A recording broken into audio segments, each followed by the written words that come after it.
All right, good morning and welcome to our virtual workshop meeting sponsored by the California Air Resources Board. Today's meeting is part of our Advanced Clean Fleets regulatory efforts of achieving a zero-emission truck and bus California fleet by 2045 everywhere feasible, and significantly earlier for certain market segments such as last mile delivery, public fleets, and drayage applications. The goal of this effort is to accelerate the number of medium and heavy-duty zero-emission vehicle purchases to help achieve a full transition to zero-emission vehicles in California as soon as possible. My name is Craig During, and I am managing the efforts for the Advanced Clean Fleets regulation. I want to let everyone know that this meeting is being recorded. By entering this Zoom meeting, you are agreeing to being recorded. A copy of this recording will be made available on our website. Today's meeting is the first of a series of 3 workshops that will provide an overview of the updated draft regulation language released on April 25th. The focus of today's meeting will be on the high priority and federal fleet requirements of the proposed regulation. We have also set aside time to discuss the 100% zero emission vehicle, or ZEV, sales requirements of the proposed regulation. Additional workshops are scheduled for May 4th and May 6th to focus on state and local government requirements and the drayage truck requirements respectively. More details regarding these upcoming meetings are available on our website.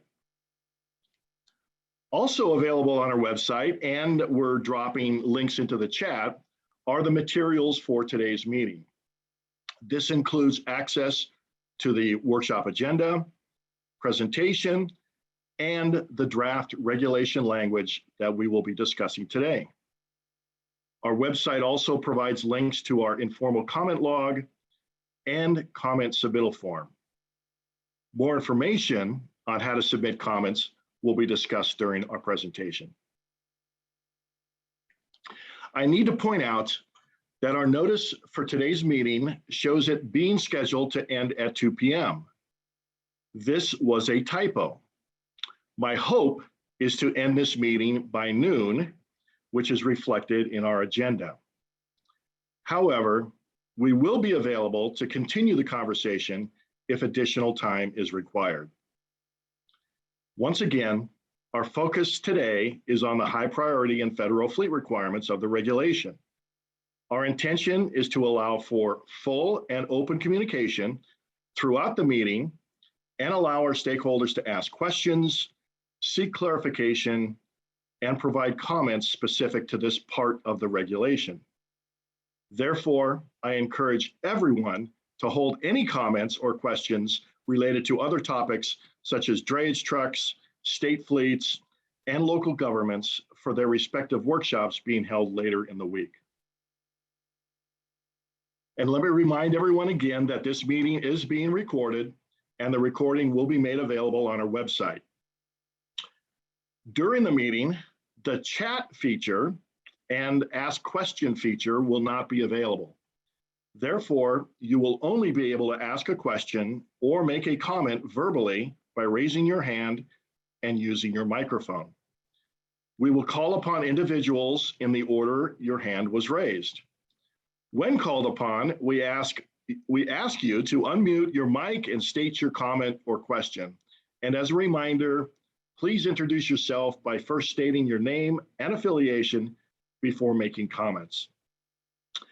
Due to the expected large number of participants, I would very much appreciate if speakers can limit your comments to no more than 2 to 3 minutes, so others have an opportunity to speak. And finally, I would like to recognize my colleagues and panelists who will be presenting and answering questions during our workshop. They include Tony Brazil, Paul Ornasia, Olivia Lane, Harinder Fagura, Molly Munns, and others who will introduce themselves when called upon. If you experience technical difficulties during the meeting, please email Harinder Fagura for assistance. His email address can be found on the meeting notification bulletin you received to register for this event. Okay, with that said, let me introduce our first presenter today, Harinder Fagura, who will walk us through the first part of today's presentation. Harinder? Thank you, Greg. Hello, everyone. My name is Harinder Fagura, and I am in the Mobile Source Control Division. For today's workshop, we will be going over a brief introduction and background of states' emission reduction goals, the zero-emission vehicle market outlook, and a detailed regulatory overview of high priority and federal fleet requirements and the 100% ZEV sales requirement by 2040. We will be providing more details of the state and local government fleets and drayage truck requirements later this week.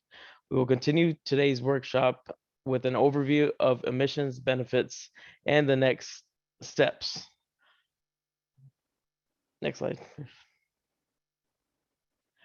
Meetings materials for this workshop can be accessed through our meetings and events page of the Advanced Clean Fleets website.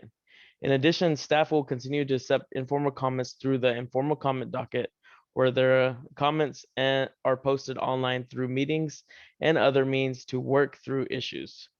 Early feedback on the proposal is welcome and encouraged. As seen on this slide, California has the worst air quality in the nation. Major reductions of oxide of nitrogen, or NOx, and fine particulate matter emissions, or PM 2.5, are needed to achieve federal air quality attainment. As many of you know, the truck and bus regulation requires most diesel trucks to have 2010 or newer engines by 2023, but more needs to be done. In addition, the legislature and governor are addressing our climate challenge by setting aggressive greenhouse gas reduction targets to achieve carbon neutrality and zero carbon grid by 2045. As seen on the chart, transportation contributes 40% of the total greenhouse gas emissions in California. This increases to about 50% when including upstream emissions. In September 2020, the governor signed an executive order N-79-20 that established targets for the transportation sector to help put the state on a path to carbon neutrality by 2045. In addition, the California Air Resources Board has developed a suite of planning documents to provide a roadmap in how to meet all our emission reduction goals. The Advanced Clean Fleets regulation is one part of these efforts. This slide narrows down truck transportation. There are approximately 1.8 million trucks operating in California in many different configurations and sizes. Although class 7 and 8 tractors only account for 12% of the population, they represent about 48% of the daily NOx emissions statewide. Next, we'll be providing some background on the zero-emission vehicle market. One of the primary zero-emission market drivers is the Advanced Clean Trucks regulation to ensure a wide range of trucks are available and the ZEV market is supported. As seen in the table, the regulation requires truck manufacturers to sell zero-emission vehicles as an increasing percentage of their total annual sales beginning with the 2024 model year. This regulation also included a one-time fleet reporting requirement, which I will discuss next. In April 2021, CARB collected truck and fleet operational data required by the one-time reporting requirement. The data collected is summarized here and available in an aggregated form on our website and is helping us with this rulemaking effort. California is not alone when it comes to deploying zero-emission vehicles. There are currently 12 other states that have adopted California light-duty advanced clean cars regulation and 6 other states that have adopted our medium and heavy-duty advanced clean trucks regulation. In addition, 17 states, including the District of Columbia and the province of Quebec, Canada, have signed a memorandum of understanding committing to electrification across medium and heavy-duty vehicle sectors. As you can see on the map, West Coast states have adopted the ACT regulation and have committed to zero emissions vehicle deployments. This improves the potential for accelerating Zev truck periods. This slide shows that there are more than 140 commercial available zero-emission vehicles across every vehicle weight class category and in a wide variety of configurations and manufacturers to continue to make announcements for new product offerings. I'd also like to point out that there are already more than 500 Zev models available worldwide. Taking a closer look at zero-emission tractors, you can see that there are 8 commercially available models today, with more coming in the near future. The majority of trucks in the class 4 and above are manufactured using cab chassis, and then they are upfitted with a body configuration to meet its primary intended function. The same thing applies to zero-emission trucks. As seen on the slide, the same zero-emission model cabin chassis is used for multiple truck configurations. This slide shows fleet data that was collected from our one-time reporting requirement, where fleet owners were asked what their daily mileage was for the different truck types. As you can see, most trucks operate less than 100 miles a day. This is largely consistent with our prior data collected from the vehicle inventory and use survey in 2018, and shows that mileage can already be met by zero-emission trucks that are available today.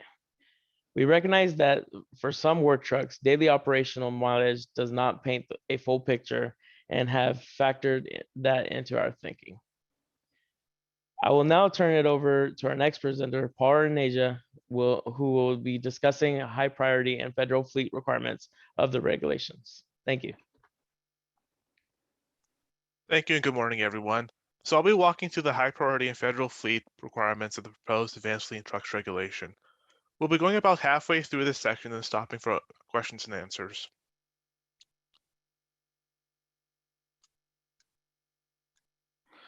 For the scope and applicability, the proposed requirements apply to any fleet which has 50 or more vehicles, including those owned and operate under common ownership and control, any business that makes more than 50 million or more in gross annual revenue, federal government agencies, and in addition, there's a requirement for any business or agency who hires or dispatches fleets. The proposed regulation affects any vehicle with a gross vehicular weight rating above 8,500 pounds, off-road yard tractors, and as a new addition to the proposed regulation, any light-duty vehicle that is being used for package, parcel, or mail delivery. This covers vehicles that are exempt from the regulation. This includes vehicles which CARB does not have authority to cover, such as military tactical vehicles, and other vehicles that are subject to other regulations approved by CARB, including transit vehicles and mobile cargo handling equipment. I'll be going over the proposed requirements and how they apply to the fleet owner's California fleet. First, I'll cover the model year schedule, and then the optional ZEV milestone phase-in. Then, after the questions and answers, I'll cover the exemptions and extensions, as well as reporting and record keeping. The model year schedule is the basic requirement for any fleet. This requires that beginning January 1st, 2024, all new additions to the fleet must be zero-emission vehicles, and any legacy combustion-powered vehicles must be retired at the end of their useful life. The definition of useful life we're using extends until either the latter of 13 years or 800,000 miles, but no longer than 18 years. Fleet owners may take advantage of certain exemptions or extensions, which we'll cover later, and there are additional requirements for reporting and record keeping, which will also be covered later. This slide is meant to illustrate an example of how this would work for a fleet using the model year schedule. In this example, the fleet chooses to hold onto their vehicles until the end of their useful life, which would be 18 years in this instance. Once each model year reaches the end of its useful life, they must be immediately replaced with zero-emission vehicles. So for the fleet's 2021 model year vehicles, these would need to be retired at the end of 2028 and be zero-emission by 2029. Over time, more model years of vehicles are replaced with zero-emission vehicles, achieving a fully zero-emission fleet by roughly 2041.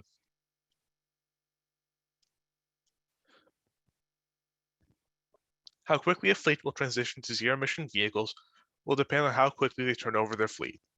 For example, a fleet which replaces their vehicles every 5 years would reach 100% zero emission by 2029, while fleets with a longer turnover cycle will be electrified at a later point in time.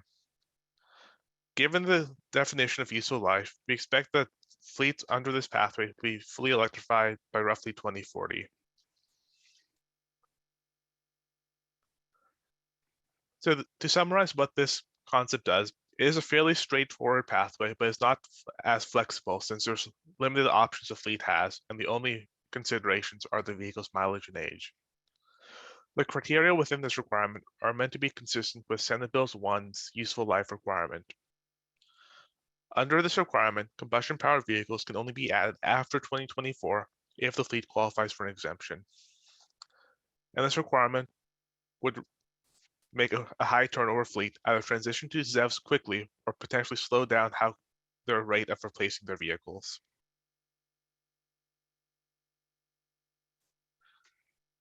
Now I'll cover how some provisions work specifically on the model year schedule. Designated backup vehicles can operate beyond their useful life as long as they stay below the mileage threshold of 1,000 miles. The daily mileage exemption allows for the purchase of an internal combustion engine vehicle if zero-emission vehicles are not suitable for the application.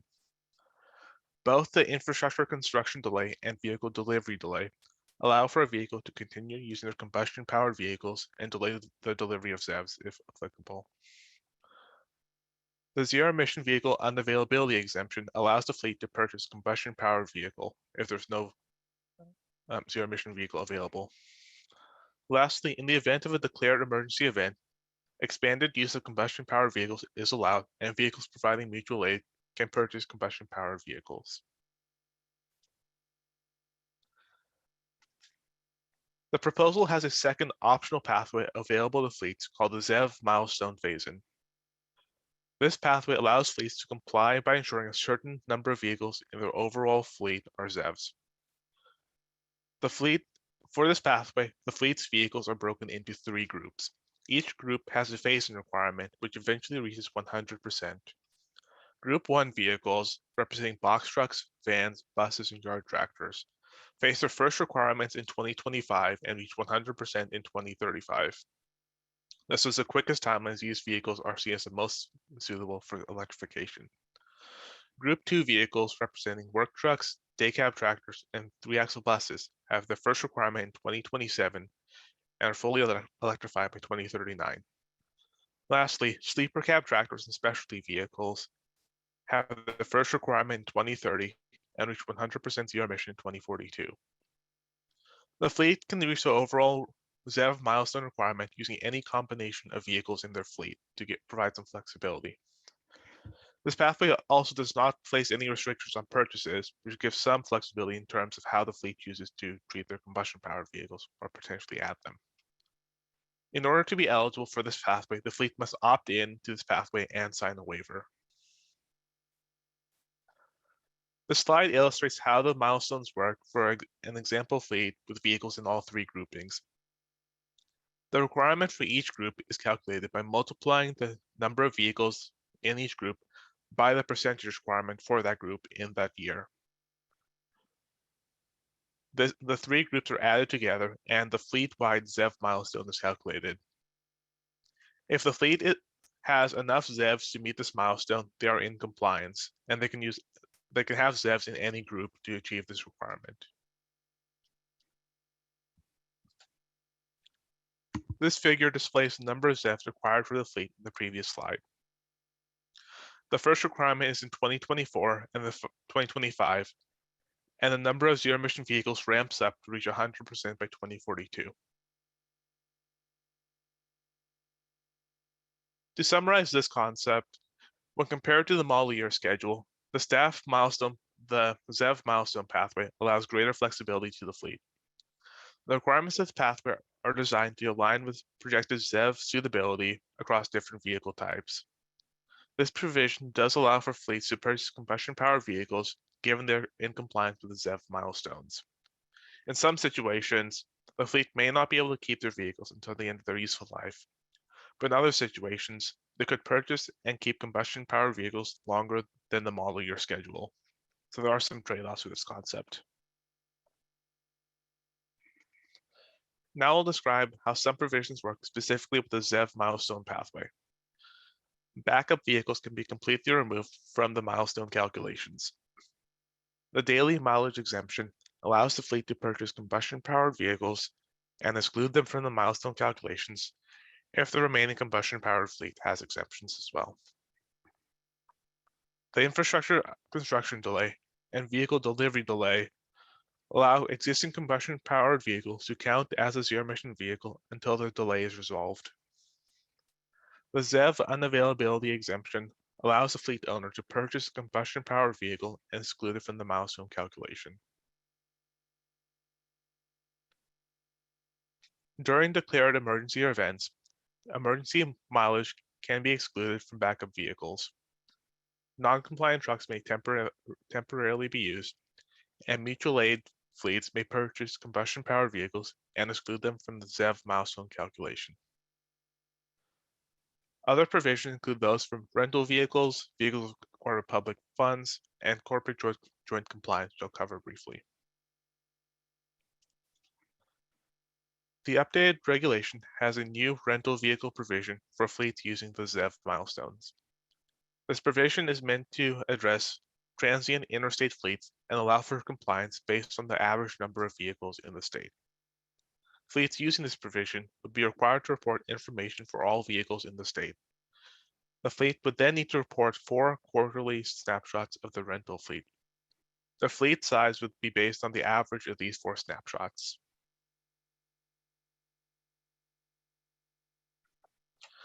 This slide and the next are meant to compare the two pathways against each other for a fleet with 100. This one covers 100 Group 1 vehicles. For a fleet on the model year schedule, how quickly they electrify will depend on how long they hold on to their vehicles. If they use the maximum of 18 years, they will be fully electrified by 2042, while fleets with a quicker turnover cycle would need to electrify quicker as well. On the milestone pathway, the fleet would have a steady ramp up and be fully electrified by 2035. One note on this slide, in the version we posted online, we had a footnote that was erroneous and has been removed from this version. We will be updating that shortly. But this is meant to compare the example where there's a mixed fleet, such as we covered previously in the presentation on slide 27. In this example, under the model year schedule, the requirements are functionally the same, where the fleet has up to 18 years to roughly 18 years to electrify, and would be quicker if they have a shorter turnover cycle. Under the ZEV milestone pathway, the fleet has a steady phase in beginning in 2025 and ending in 2042. And under the milestone example, the fleet does have flexibility, so as long as they meet the overall milestone requirements, they can keep their combustion-powered vehicles and use them however they see fit. Now I'll cover some provisions common to both pathways. The controlling party of the fleet must meet the same requirements as a fleet owner, and they must include vehicles under common ownership and control. A near zero-emission vehicle produced on or before the 2035 model year can be treated the same as a ZEV. A near zero-emission vehicle has the same definition as in the Advanced Clean Trucks manufacturer requirement, a plug-in hybrid meeting a minimum all-electric range requirement. The proposal covers situations where a fleet is newly formed, expands above the thresholds, or falls below the thresholds. Lastly, the regulation recognizes ZEV fleets who meet a minimum criteria towards electrifying. Any motor carrier, broker, party, or entity that dispatches fleets in California must ensure they're compliant. As part of the Advanced Clean Fleets reporting system, a public lookup for fleets will be available, similar to what's currently available for the truck and bus regulation. Lastly, this slide provides an example on how controlling parties, compliance, and common ownership control works in a couple scenarios. For Company A, they own some vehicles and have some vehicles that use the same motor carrier authority. These vehicles would be considered under common ownership control, and Company A would need to include them as part of their overall fleet. Company B does not own any vehicles directly, but they have a number of companies that display their brand on their vehicles. These vehicles will also be considered under common ownership and control, and Company B would need to ensure that their overall fleet meets either the ZEV milestones or the pathway or the model year schedule. So at this point, we'll stop for a moment and take questions. We ask that people who have questions raise their hands in chat, and we'll go through and attempt to answer as many as we can. We'll take some time here and eventually get back to finish up the rest of the presentation. So again, we do ask everyone tries to keep their comments within 2 to 3 minutes, and that you give your name and affiliation before you begin to speak. I have 8 people with their hands up. I'm going to go in the order that the hands were raised. Dawn Capote, and I apologize in advance if I mispronounce your names. Dawn put her hands down. Okay. Dusty Garland, I'm unmuting your mic. You can speak. Hi, this is Dusty Garland from Peterbilt. Could you please just clarify if the size of these fleets is strictly based on registrations in California? And so are the percentages then of the fleet also based on the denominator? Is the denominator of that based on registrations in California? So I'll check the regulation text to confirm this, but in general, it's vehicles that operate within California. So if a vehicle is registered outside the state but operates within California, they would be included in the California fleet.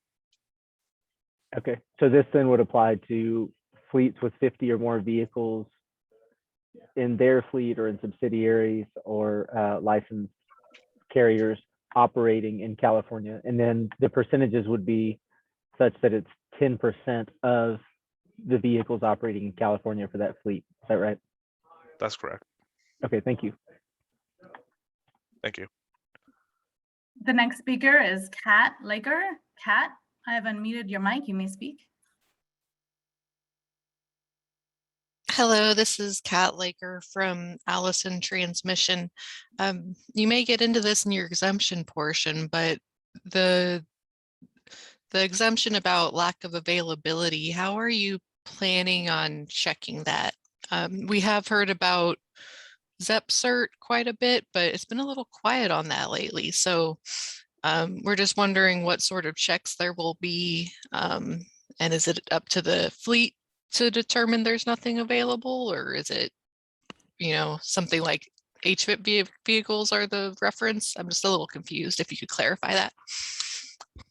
Thanks, Kat. I think we'll get into this in a little bit more detail. I think broadly, we will have a list publicly available, and there will be a process that anyone can add or remove vehicles from the list. We will also be updating the list on our end, but I think we'll cover that in a little bit more detail further on. The next person I have that would like to speak is Todd Campbell. Todd, I've unmuted your mic. You may talk.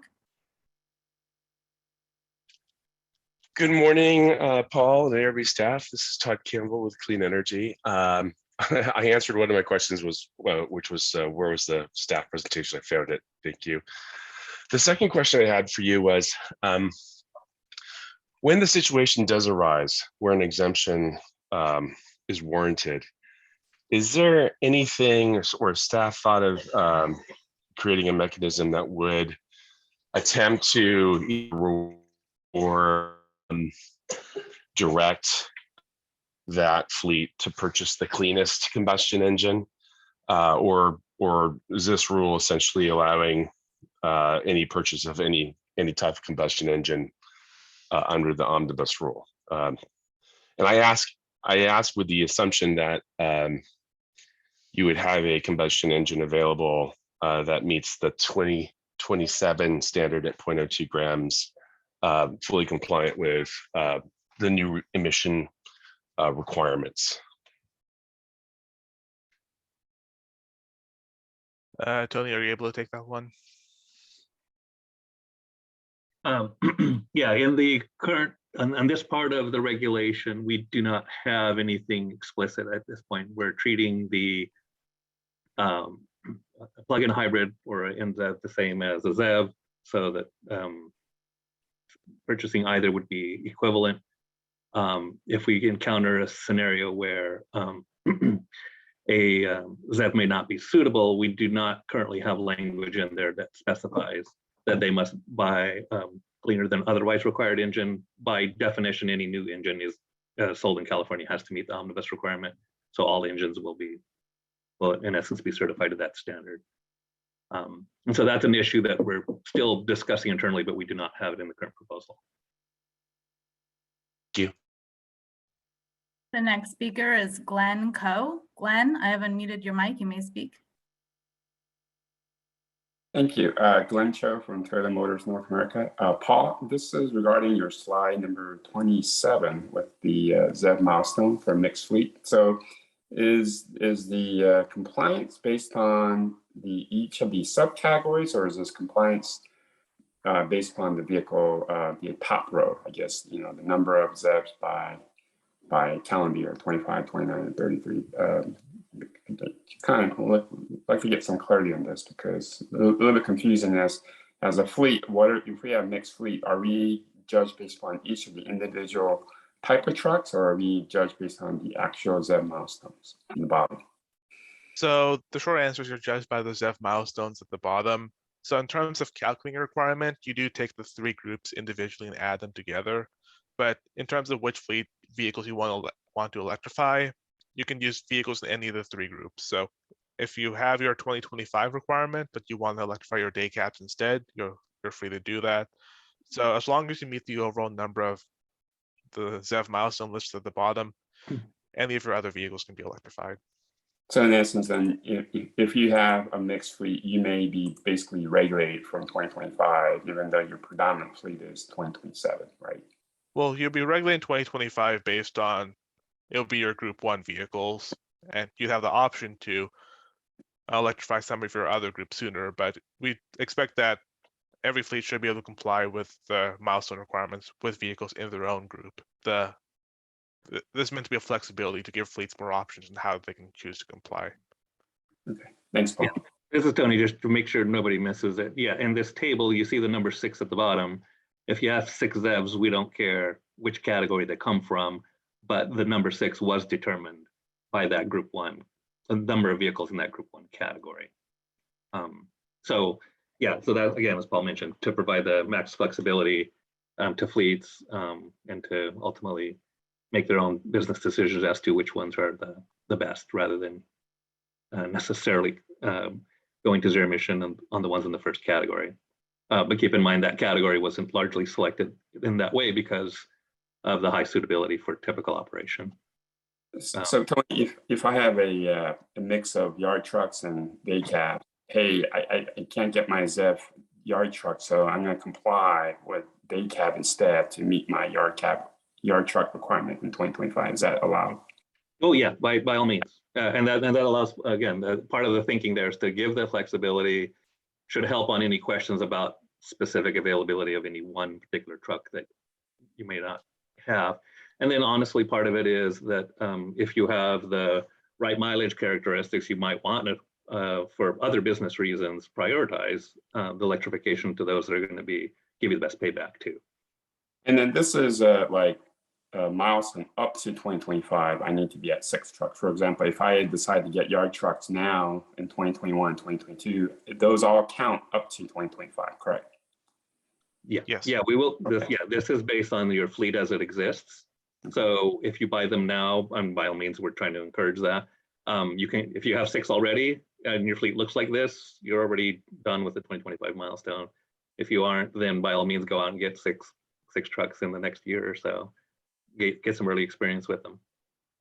Thank you very much. Appreciate it. Sean Edgar, I have unmuted your mic. You may speak. Hi, good morning. Can you hear me? Yes. Great. Thanks for having the workshop today. Slide 10, I want to chat just for a minute about the one-time fleet reporting summary. And I'm the director of Clean Fleets here in Sacramento, focused primarily on refuse and construction trucking, and appreciate the opportunity to learn a little bit more about this new proposal. Starting with the fleet reporting summary and being involved in on the user end or the fleet owner end of having responded to many of those requests, we learned a couple different things. And I guess I'll start with, of the 7,767 facilities, we learned that about zero have electric vehicle charging infrastructure today. And board staff asked the question, electricity for charging, which I interpreted to be, do you think at your piece of real estate that you're reporting on, do you as a fleet owner think you have electricity for charging? And as I recall, the response rate was right around 10% of folks that thought they might have enough electricity to install infrastructure in the future.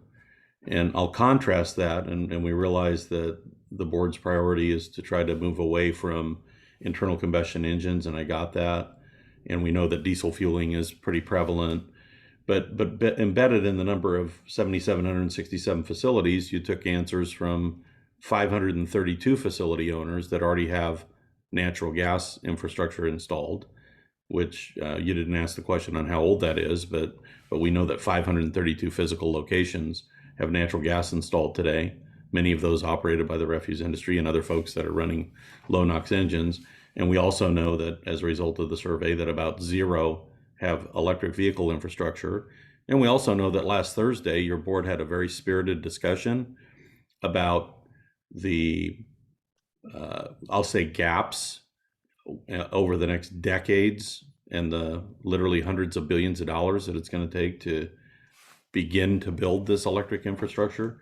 So the reason I'm referencing your survey, and I guess my first question is, in reading the draft text on infrastructure investment, on infrastructure exemption, it appears to me that the burden is squarely on the fleet owner or applicant to pile up documentation from corrupt utility companies or dysfunctional utility companies or other folks that are beyond the control of the operator that would need to construct this infrastructure, let alone supply the grid, the current, the charge in order to be able to charge these vehicles. So my first observation is you really have inadequate exemption language that puts it fully on the fleet owner to write a War and Peace style novel to document why a corrupt utility might not be able to serve them. And if they do that, it's only a 1-year exemption is the way I read that.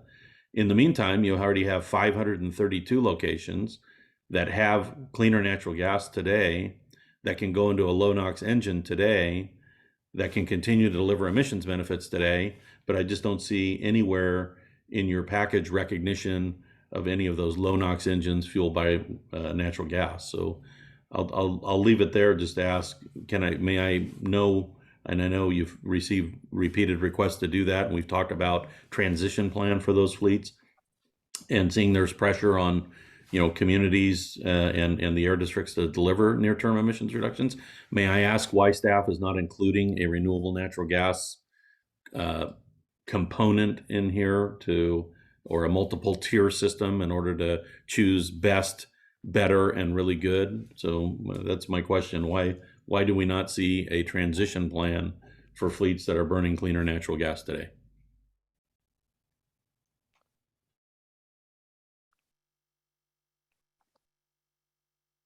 Okay, this is Tony. I guess I'll take that one. Just a couple of comments on the information that we received. So one, it was posted online. It is available in aggregated form, so anybody who's interested in the details can look at it. I do have to follow up the question about the charging stations or electricity, because I think I gotta go back and look at the way the question was phrased, but I'm pretty sure we asked if they had any infrastructure for charging vehicles as part of the question. I know we referred to electricity as the type. So the question was electricity for on-road vehicle charging level 2 or higher. So that's meant to be if there's like physical plugs at the location at the moment, not the site's ability to handle electrical infrastructure. Yeah, and so some fleets did respond that they have it generally for light duty for the most part. And there could have been some for some heavy duty, but and like as you mentioned, there was a relatively small percentage said they did have it at their site. So I don't know if that's unusual or not, but one of the things we'll be happy to do is follow up with any individual fleets or others about their information, just to make sure that we do understand if they interpret it a different way, that we factor that into our thinking as well. There was something else on the data you mentioned. I already forgot what it was. Well, okay. So if Paul, help me remember what that, there was another data question.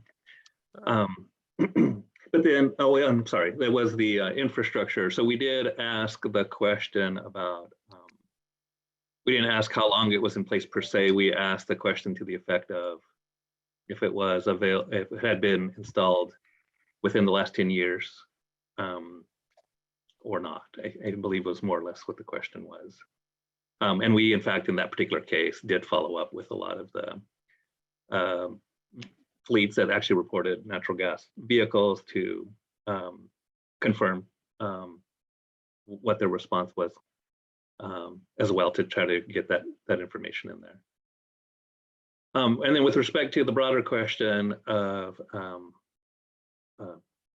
natural gas, low NOx engines, or what are certified to the optional standard, the basic issue is this rulemaking would begin with the 2024 model year. And we'll get into more detail, but we'll take it to the board at the end of this year, but the final decision won't be made till next year. And so an engine that is certified to the optional low NOx standard is cleaner than an engine that's otherwise certified today. But starting in 2024, all engines are going to have to meet the omnibus requirement, which is significantly reduce the engine standard and has other test and methodology methods that help ensure that real world emissions are lower. So all engines will have to be certified to that. So at that point, we don't expect there to be any significant differences between, in terms of NOx, between diesel and or natural gas engines certified to that standard. And then when you're talking about renewable fuels, I mean, keep in mind that natural gas and other renewable fuels, renewable diesel and so on, are all part of the LCFS regulation. And you guys all know that when we evaluate what the benefits are associated with the regulations, we are not going to double count the same action. So the things that are already happening because of LCFS aren't going to be, we can't count that as an additional reduction. And so when we, again, look at electricity, we're looking at the average electricity mix. When we look at fuels and in the inventory and so on, that factors in the average mix overall, and LCFS is driving that. So it's a little bit, the fuels policy is already doing that. So when a fleet says, hey, I'm using natural gas, you're part of the LCFS program, that's, again, it's achieving those reductions. But to say that that's going to get more than what's already happening wouldn't necessarily be true. And we do that even when our ZEV requirement here, we're looking at, hey, the manufacturers have to sell a certain number of ZEVs. This rule is going to make fleets place them in their fleets. And to the extent that those purchases are equal to what the manufacturers are selling, we're not claiming any new benefits associated with that. We're only claiming new benefits when you go above and beyond what the manufacturers are otherwise required to sell. Again, to avoid the same basic double counting issue.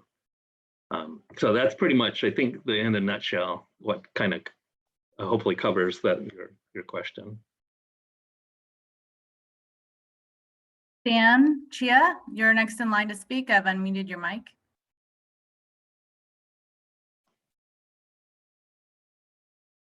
Hi, thank you so much, Dan Chaw. I'm a consultant. Question about the NZEV equivalent provision. Wondering if, number one, I forgive my ignorance about the definition itself, but is it exclusively limited to plug-in hybrids? And have you proposed minimum electric ranges for each class under regulation?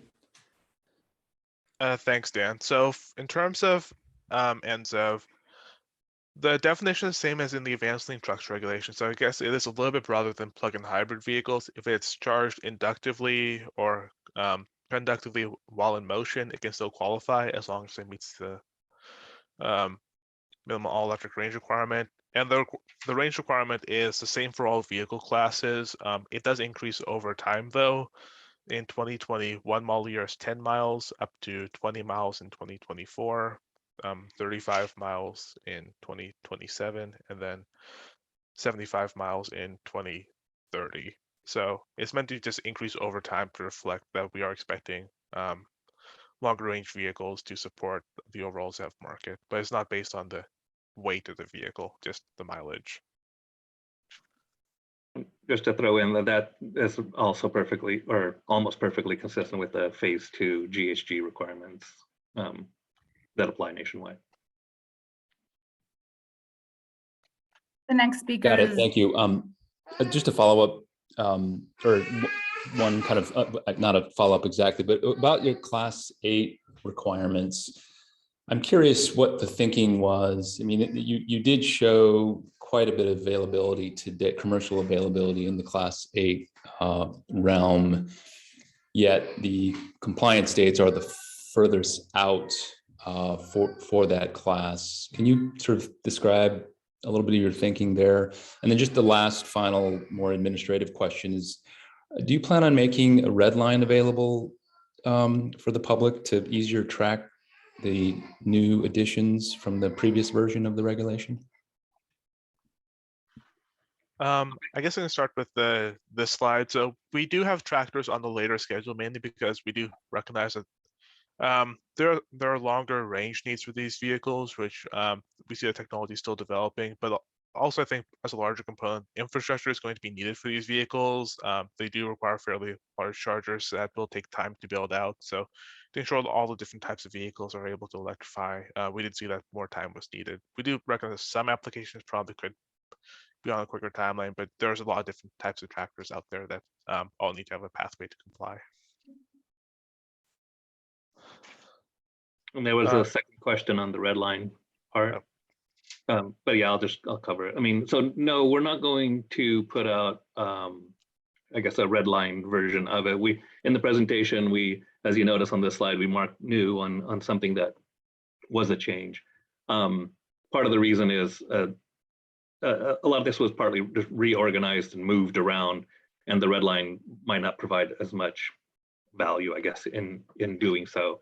And at this point, this is the proposal, so we're very interested in getting comments on this proposal specifically. The prior one is online as well if you do want to look at it. But enough was changed that we didn't find that it would probably be more challenging to decipher the differences than to just go with a clean copy that's easier to go through at this point. Devon Collins. I've unmuted your mic. You may speak. Hello, Devon Collins, Environmental Counsel for the Postal Service. Thank you for this workshop. So my question is, as you know, the Postal Service is unique among the regulated entities due to its universal service obligation. And also with the recent postal reform bill, not only do we have to deliver it to every household in California, but at least 6 days per week.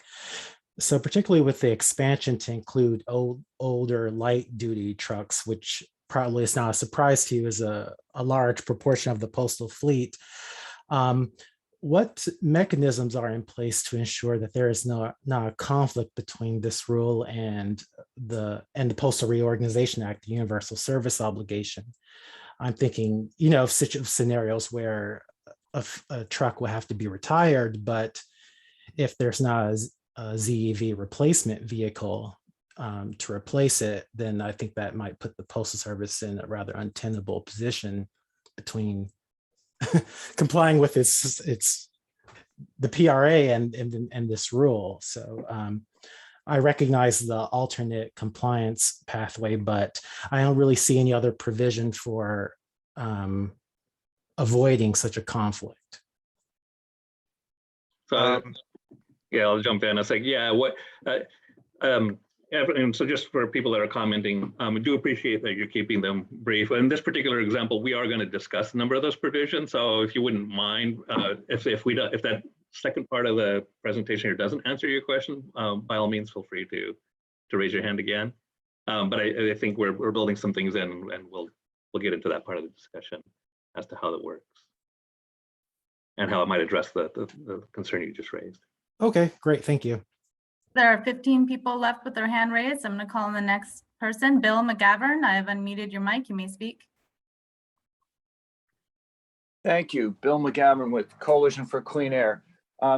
Two quick questions on slide 21, where you talk about retirement at end of useful life for the legacy trucks. Could you describe what are the requirements to demonstrate that retirement has been achieved? And then secondly, in the phase-in pathway, I think you're saying that trucks would not have to be retired at the end of useful life.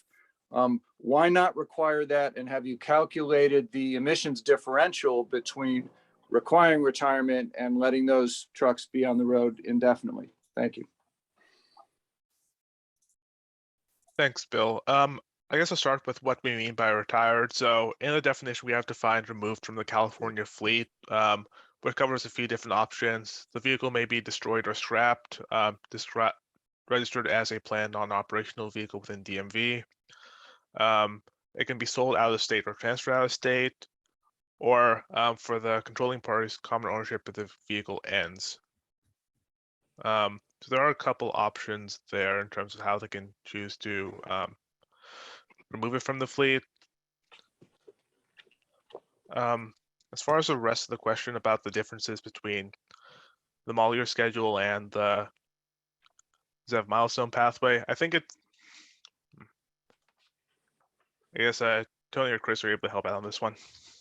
Sure. Yeah, I didn't fully grasp the question, but let's see if this does cover the answer. I mean, so the model year schedule in essence is when the truck does reach the end of its useful life, it's removed from the California fleet. Anything you add is zero emission. That is almost identical to the drayage portion of the regulation, and keeping those aligned is pretty important. And that is as aggressive as the requirement can be, given the SB1 statutory criteria. So that's that, and so that is what it is. And so we're basically saying here, fleets, you meet that requirement, but you do have the choice if you choose to use the milestone part and phase in trucks any way you want, and you can keep trucks around as long as you want, but that means that you're going to be upgrading or combustion trucks as long as you want, as long as you're meeting those percentages. So if you have a specialized vehicle that's 30 years old at this point and you want to keep it another 7 to 10 years, you can do that if you're electrifying other vehicles in the process. Now keep in mind that we obviously we recognize, we kind of touched on it. It's a diesel vehicle. It's already a 2010 engine or better as of the end of this year. Any truck over 14,000 pounds has to be that. So if you have a 2010 specialized vehicle, that second option allows you to keep it around, where the model year schedule would say you'd have to retire it at the end of its age, regardless of what the rest of the fleet looks like. So I don't know if that covered the point or not. Well, not really. I mean, the question is then, why would those trucks be allowed to continue emitting well past their useful lives? And have you calculated what would be the emission reductions if they were required to be retired at the end of useful life? So we have looked into the emission reductions of both pathways. In general, they end up being consistent. The main difference is that the model year schedule applies to all vehicles beginning 2024, while the milestone pathway has a delay. So, for example, the Group 3 requirements don't begin until 2020, 2030, which does lead to the emission reductions beginning later. But I guess that's the main difference in terms of the emissions. Yeah. And Paul, can you go to the slide that does show at least how many ZEVs would be potentially phased in? And Tony and Paul, this is Chris. So I think that the question is related specifically to the milestone pathway. Why did we not include a useful life retirement requirement with the milestone pathway, I think is the question. Yeah, well, okay. And if that is the question, I mean, from my view, I guess the easiest way I could describe it, I don't think it's necessary. Looking at this particular example, keep in mind the 18-year is the maximum under the SB1 provision, how long somebody could keep a truck. If it's a higher mileage vehicle that gets to 800,000 miles, where most tractors we believe are going to get to there around 15 years. So that would actually limit their useful life period to 15 years. So that when you look at these end dates, you see the 2042 for the 18-year timeline.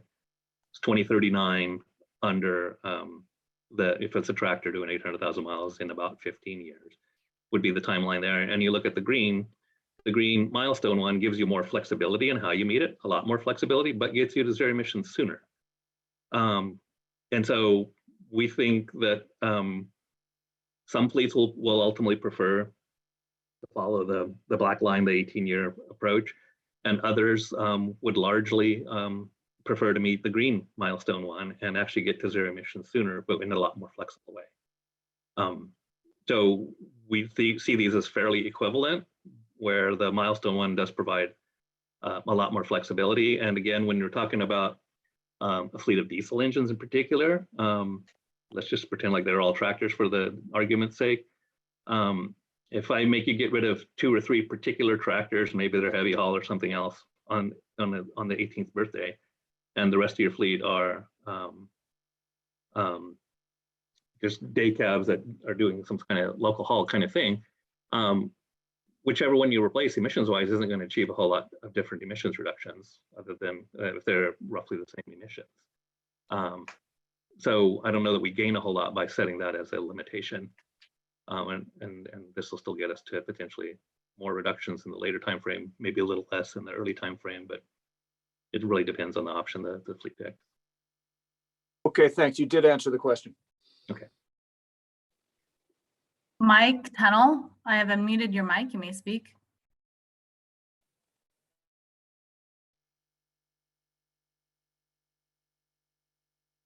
Hey, Paul, thank you for the presentation. My question is related to slide 26, the useful life waiver. And you probably just covered part of this, but you're asking fleets to forego their rights under the useful life portion on the first option, and they just waive this. And so what does that, can you explain that waiver a little more? Sure. And I guess, Tony, do you want to take this? Okay. So in general, the waiver is just saying that the point of the waiver is the fleet needs to recognize that they do have protection under SB1 for their vehicle, and they have decided that under their own free will that they've taken a look at the pathways and they recognize that while this provision doesn't guarantee the useful life of their vehicles, as we do mention later, it does provide other flexibilities, and as a result, they are okay with foregoing their SB1 protection in exchange for being allowed on this pathway. I guess that's in short how I'd summarize it. Yeah, and let me elaborate a little bit further. So as many of you know, and we also see it in the data, a lot of fleets aren't keeping their trucks 18 years. Some are, well, much longer, but many are. Some keep them 10, 12 years like that. So with the model year schedule, everything they add to their fleet has to be zero emission on that schedule. And that's what the intent of those straight lines on those graphs, just to show you that.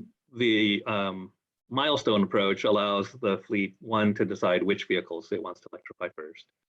Two, it does specify how many they have to do, but it gives them the flexibility to decide how to do that and allows them to kind of stay on their normal purchase pattern and potentially add combustion vehicles with the knowledge that, hey, in maybe 10 years or 12 years, you're going to have to get rid of it to meet the ZEV milestone or remove it from your fleet to meet the future ZEV milestone.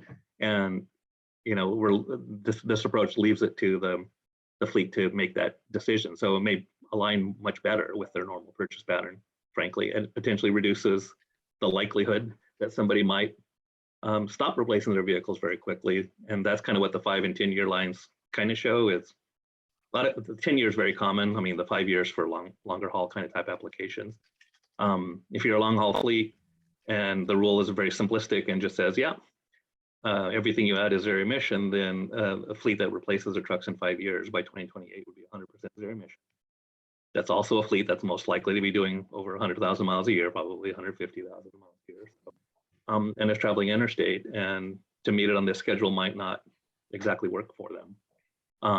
And so they'd have to take advantage of the provisions we built in, or if they use the milestone approach, it allows for a more gradual phase in to do that and to continue replacing the trucks with cleaner ones, combustion ones in the time frame, but not to give them another 18 years if they are going to do that. So hopefully that helps. Yeah, that does, and it's not quite clear how it's written, and maybe you guys will expand on that as we go, but appreciate that.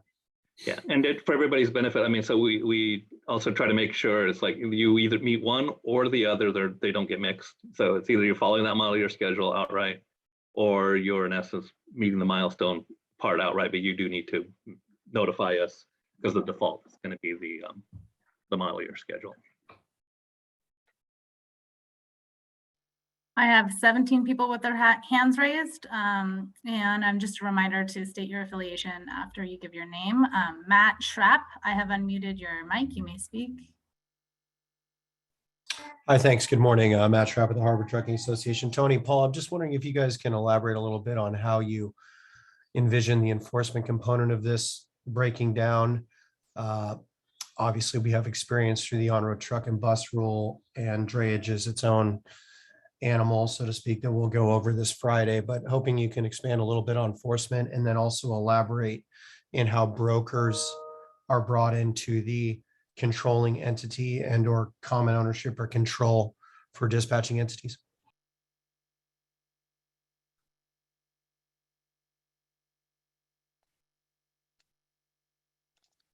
Okay.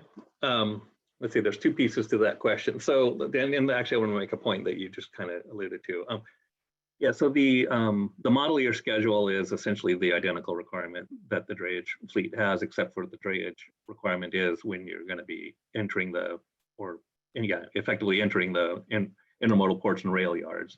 A fleet that has drayage trucks and non-drayage trucks will be affected by both parts of the regulation potentially.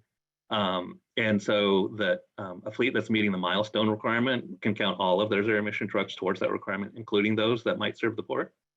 And under the model year schedule, it's really vehicle by vehicle. As soon as it gets to the end of its useful life, it no longer operates here, and then anything added has to be zero emission. Right, understanding that, Tony, I'm referring to insofar as how we are enforcing the legacy rules currently. Yeah. And then what the idea is for enforcing the new provisions, obviously drayage being this subset of the fleet that has more direct control from the covered facilities. I use that term loosely.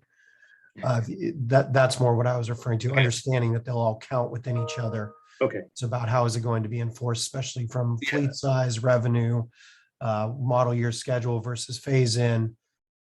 Got it. So yeah, so the underpinning premise is that reporting is mandatory for all fleets under this rule, regardless of the compliance option that you would be using. So one, we would have the information as to what vehicles are reported as part of the fleet, what's being added to the fleet, what's being removed from fleet, and so on. And so our enforcement team would be able to use that for purposes of audit, some field inspections and other things like that. Would be part of that. I don't know if enforcement wants to elaborate any further, but that is the premise behind the enforcement mechanism. Is if a company has not reported, for instance, and should have, I mean, I'm sure there would be some kind of audit process to verify if you're saying if it's based on the total revenues or number of vehicles. We would use other tools that we have, like DMV registrations, out-of-state registration information. And then financial records is something we would have to audit. I have 16 people with their hands raised still. Sam Wilson, I am unmuting your mic. You may speak. Hey, good morning, everybody. This is Sam Wilson from the Cisco. Thanks for the presentation today. It's really helpful so far. I have a question related to the addition of light duty package delivery vehicles. So I'm curious just about the threshold here and like what gets them into ACF. I've seen some some blogs and received questions with what I believe to be incorrect assumptions about these. So I just kind of wanted to get my my sense of this correct. But so I'm curious if so it seems like all light duty package delivery vehicles from entities with greater than $50 million in annual revenue are included. So I'm curious, like, do they just not count to the numeric fleet threshold for non-federal entities with less than 50 million annual revenue, but are still but those light duties will still be covered under ACF if that entity reaches the 50 truck threshold otherwise? And then some, I have some follow-ups too, but wanted to get that first. So I guess in terms of I guess there's two different parts, the scope and which vehicles are affected. So in determining who's in or outside the regulation, that's based solely on the vehicles above 8,500 pounds, or the off-road yard tractors. Light duty packaged vehicles aren't included there. So the fleet is just 60 light duty package vehicles and no heavier vehicles. They wouldn't be included, but for all the vehicles that are already within the scope of advanced clean fleets, they would need to start, the requirements would then expand to include their light duty delivery vehicles. Okay, so just to reiterate that, if I am a fleet and I have light duty package delivery vehicles, and say I have, I don't know, 51 class 6 big old box trucks, then, and I make less than 50 million, then those light duties will be included in my fleet requirements under ACF. That's correct. So the 50 million is one threshold. If you're over that, you're the rule regardless. Right. For the 50 vehicles, that's for any vehicle above 8,500 pounds. If you exceed that, you're in. And at that point, we then start counting your light duty package vehicles in terms of the requirements. Gotcha. Thanks. And I have two follow-up questions, if you don't mind. So I'm curious, like, I mean, it seems the language seems to be pretty limited to package parcels and mail, but I'm wondering, you know, say like are other deliveries included, like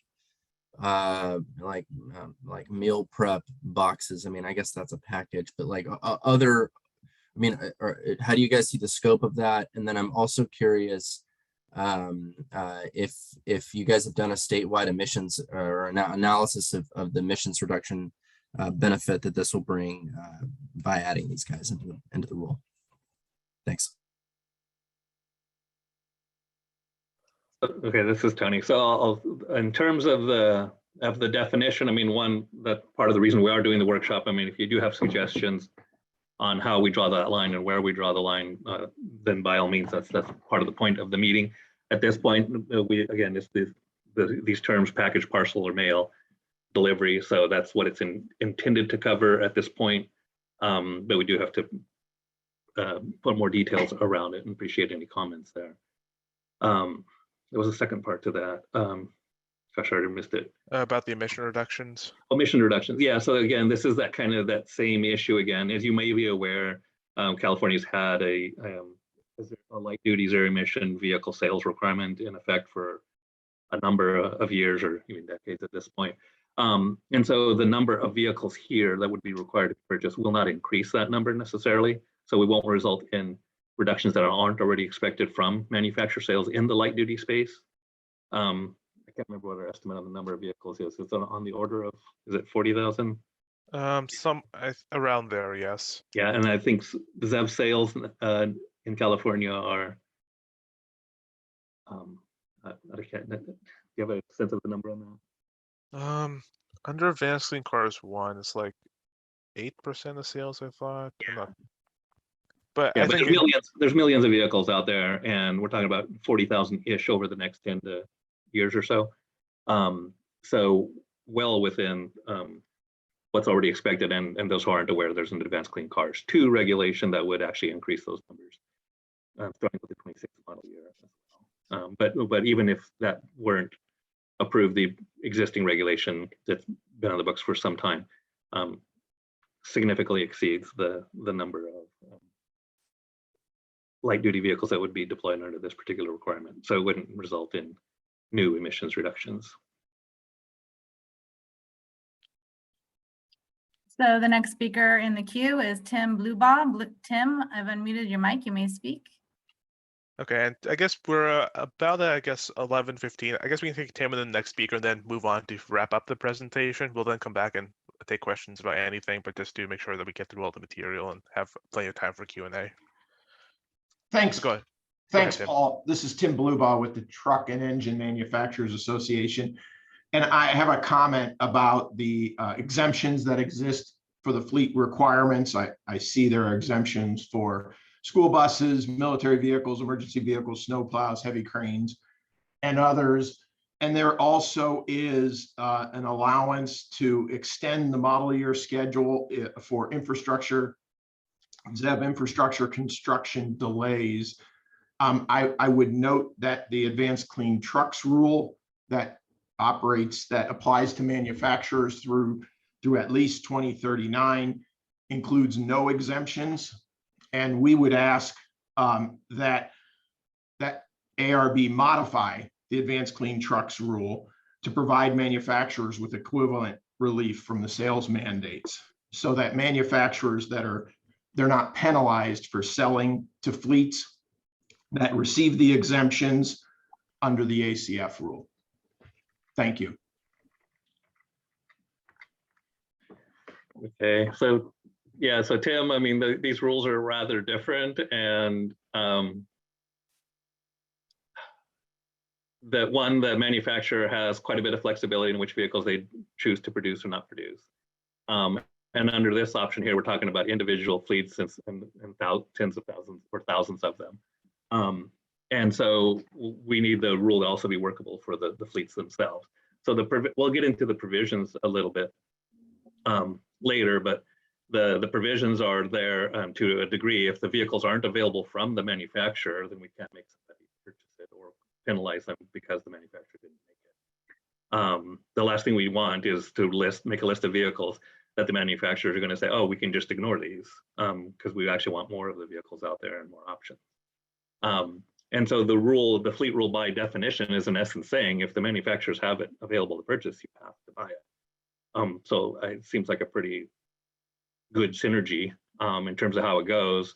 And we're only providing some potential relief to fleets in the situation where the vehicles that they need are simply not being made by the manufacturers that we will ultimately prefer to be making them.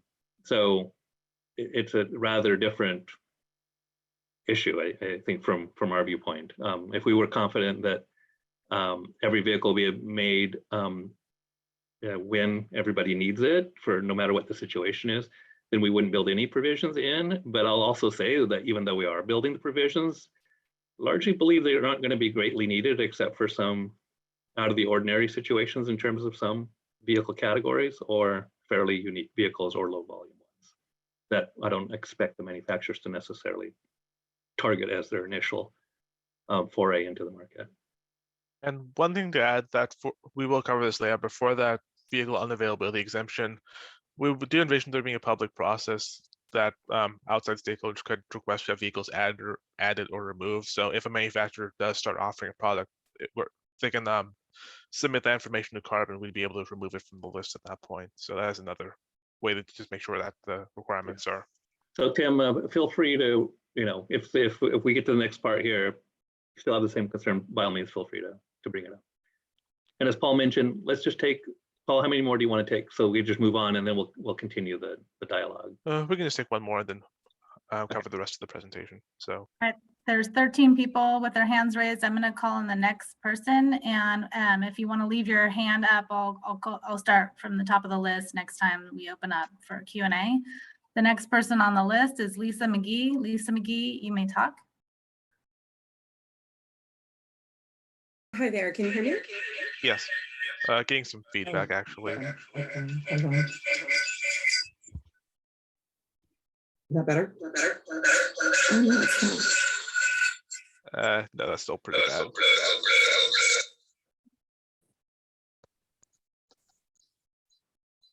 Okay, I think I got it. Hold on.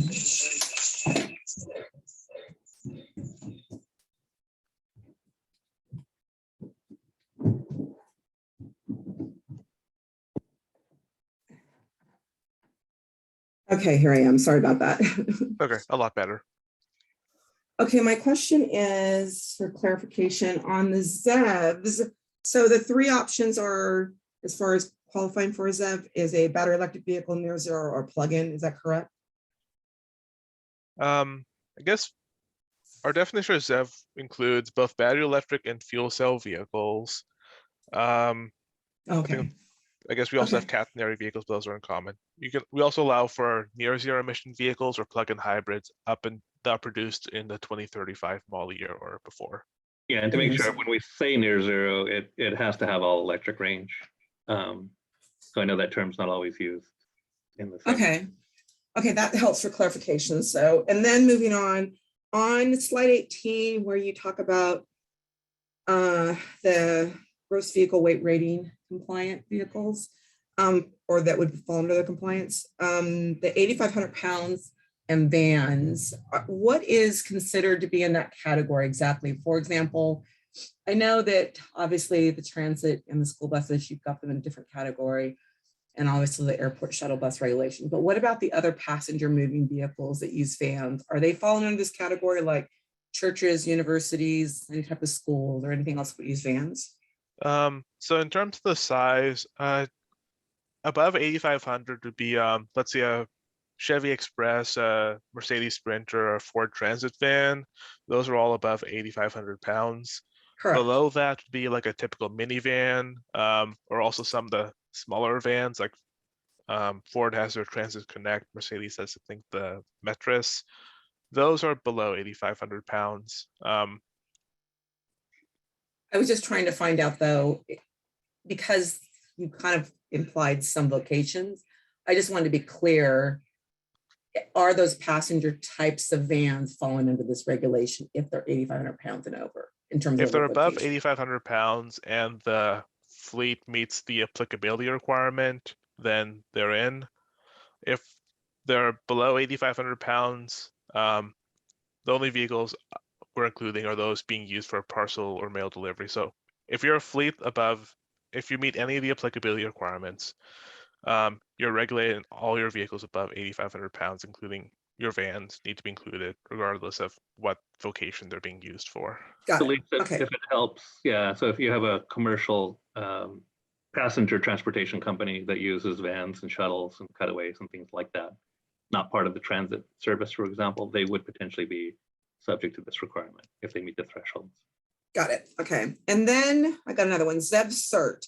So is the zero emission powertrain certification for model 2023, which is being required by different funding programs and for executive orders, is this being tied to any of these vehicle purchases or any funding of these vehicles?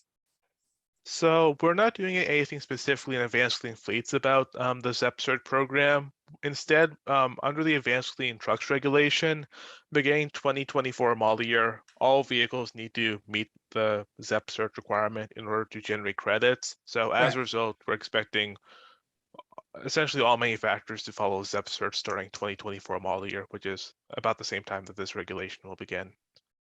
Okay. All right. So it's just kind of moot at the moment. All right. So then moving on, my last one, I think I might have two more. So on slides related to the model year versus the milestone phase. And I think you guys have kind of answered most of my questions, but just for layman purposes. So then so specifically here, are you saying that this new proposal has two different processes to choose from and be defaulted to fall into, and that you're required to report what you want to default into, and that would be either the model year or the phase-in schedule? Is that correct? So the default for every fleet is going to be the model year schedule, where all your purchases need to be zero emission starting 2024 and your entire vehicles. If you want to be on the milestone pathway instead, you would then need to opt into that and sign the waiver. But the default for every fleet is going to be the model year schedule. Yeah, and the reporting is mandatory for all fleets that are within the scope. That would be a way that they would ultimately identify themselves as well. And if they don't identify themselves, then that's where our enforcement team would potentially get in there and make sure they do. So then for clarity, to follow up on that, then as it relates to to the model year, or I guess even the phase in, maybe it's more appropriate to phase in. Are you saying that if you purchase any new vehicle after model year 2024, it needs to be or has to be a ZEV, or in the phase in, it could not be? So under the model, that's correct. So under the model year schedule starting January 1, 2024, essentially everything needs to be a zero emission vehicle unless you can qualify for an exemption. Under the ZEV milestones. Paul, just to slow down just a tiny bit. So yeah, anything you add to your fleet, new or used for that matter, has to be zero emission. And obviously we're going to anticipate that's predominantly going to be new vehicles. But you can't go in and start bringing in a bunch of used vehicles either, or used diesels, for example. And that's for either program? No. So under, Paul, just go back to the model year one real quick. Sure. Yeah, the model year one is starting January 1, 2024 calendar year. Anything that you add to your fleet from that point forward has to be zero emission, regardless of, and then when trucks get to the end of this useful life criteria, they must be removed from the fleet. Okay, from the got California fleet. So if you're a national company, then just don't bring them to California anymore. Or you could designate, there's some provisions that you could potentially designate them low use, for example, but there's very Right, got that. protections there. So that's the gist of it. It's very, very simple.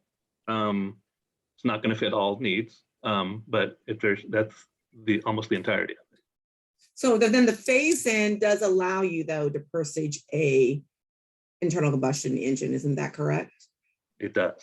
Okay, But, and the criteria is that you meet the milestones. And so in this case, the age of the truck and miles ultimately doesn't matter as long as you keep meeting the milestones. Okay. All right. Then my last question relates to the rentals provisions that you kind of broadly go over as it relates to slide 32. I would like to, if you can elaborate on this, and what is the definition of a rental vehicle? What is the average in terms of your, I guess, definition here?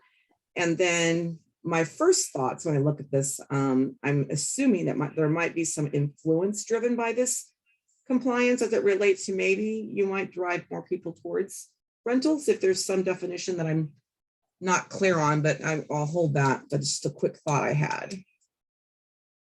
So I'll start with, go ahead. I guess I'll just start with the definition of a rental vehicle. So for the purpose of the proposed language, it's any vehicle is rented for a period of less than 1 year without a driver. This is meant to capture more of the shorter term rentals, not longer term multi-year agreements.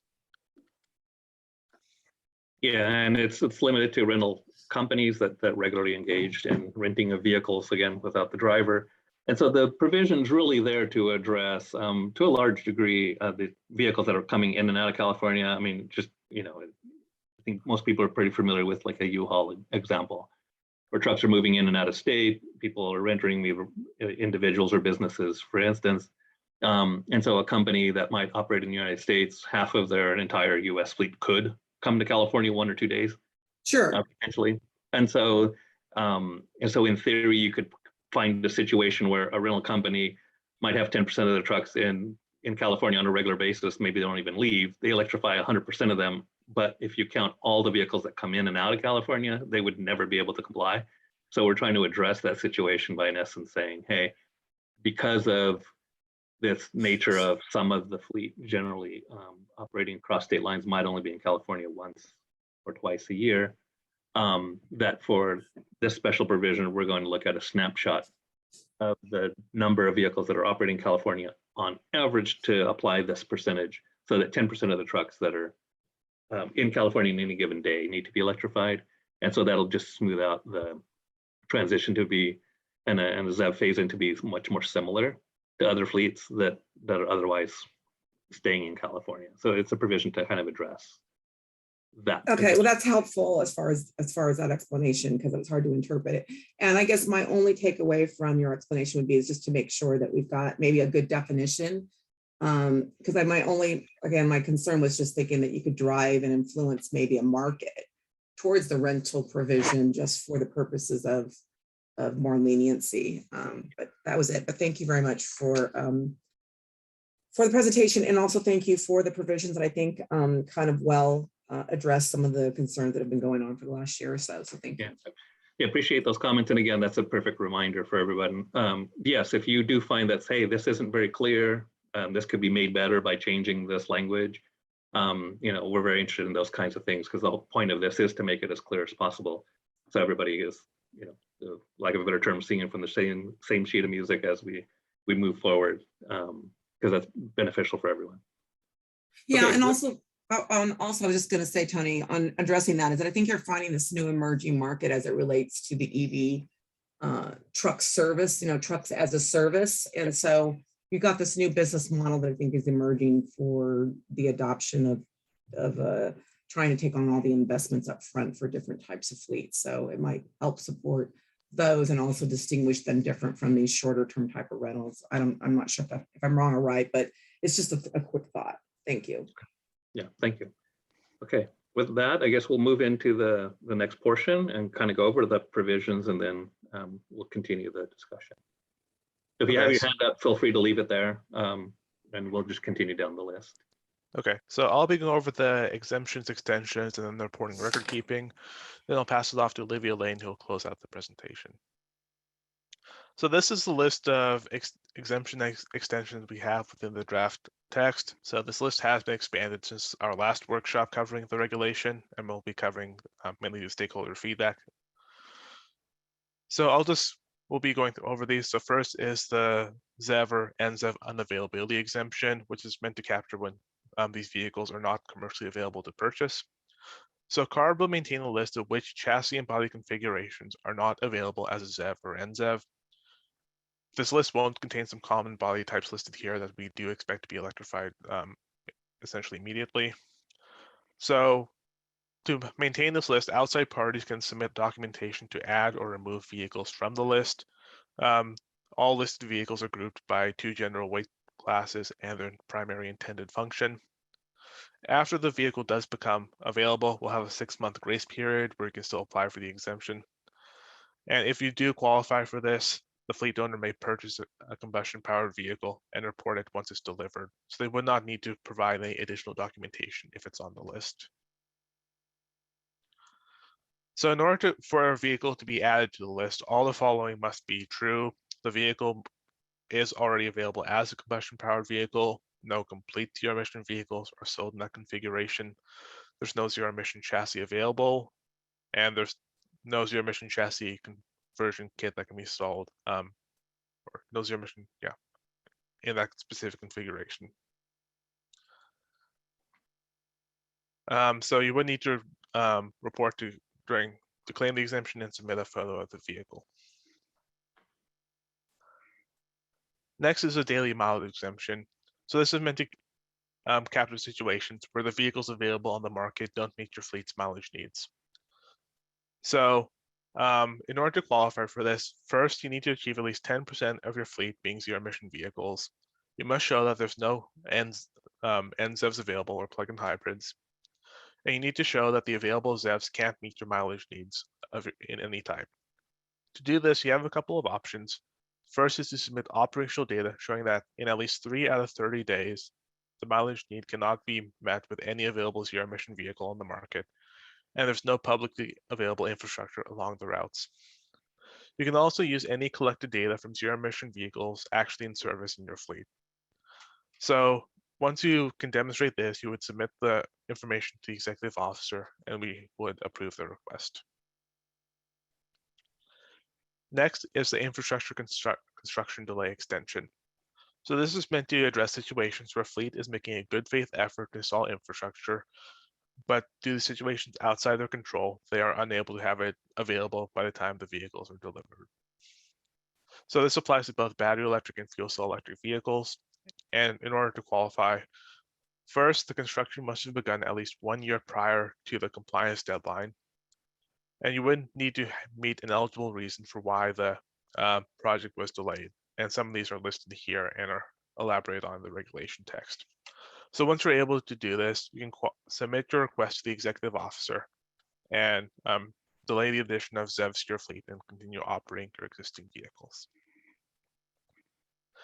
Next is the vehicle delivery delay, which similarly accounts for situations where your vehicle delivery is delayed for reasons beyond the fleet's control.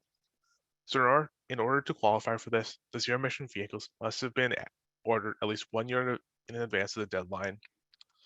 And this is only available for fleets on the milestone pathway. As for the other pathway, as long as they arrive, the actual timeline of when they are in your fleet isn't as important.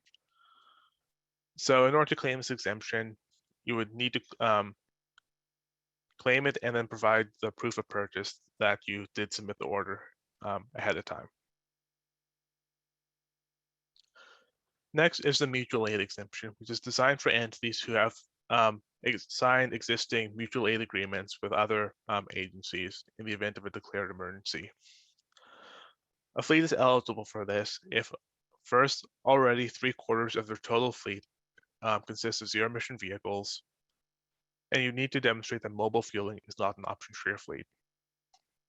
If you meet these criteria, you're allowed to purchase any Class 4 through 8 combustion-powered vehicle, as long as you submit corresponding documentation to the executive officer. The backup vehicle exemption applies for vehicles which operate less than 1,000 miles a year. This limit can be expanded if it's being used in the event of a declared emergency.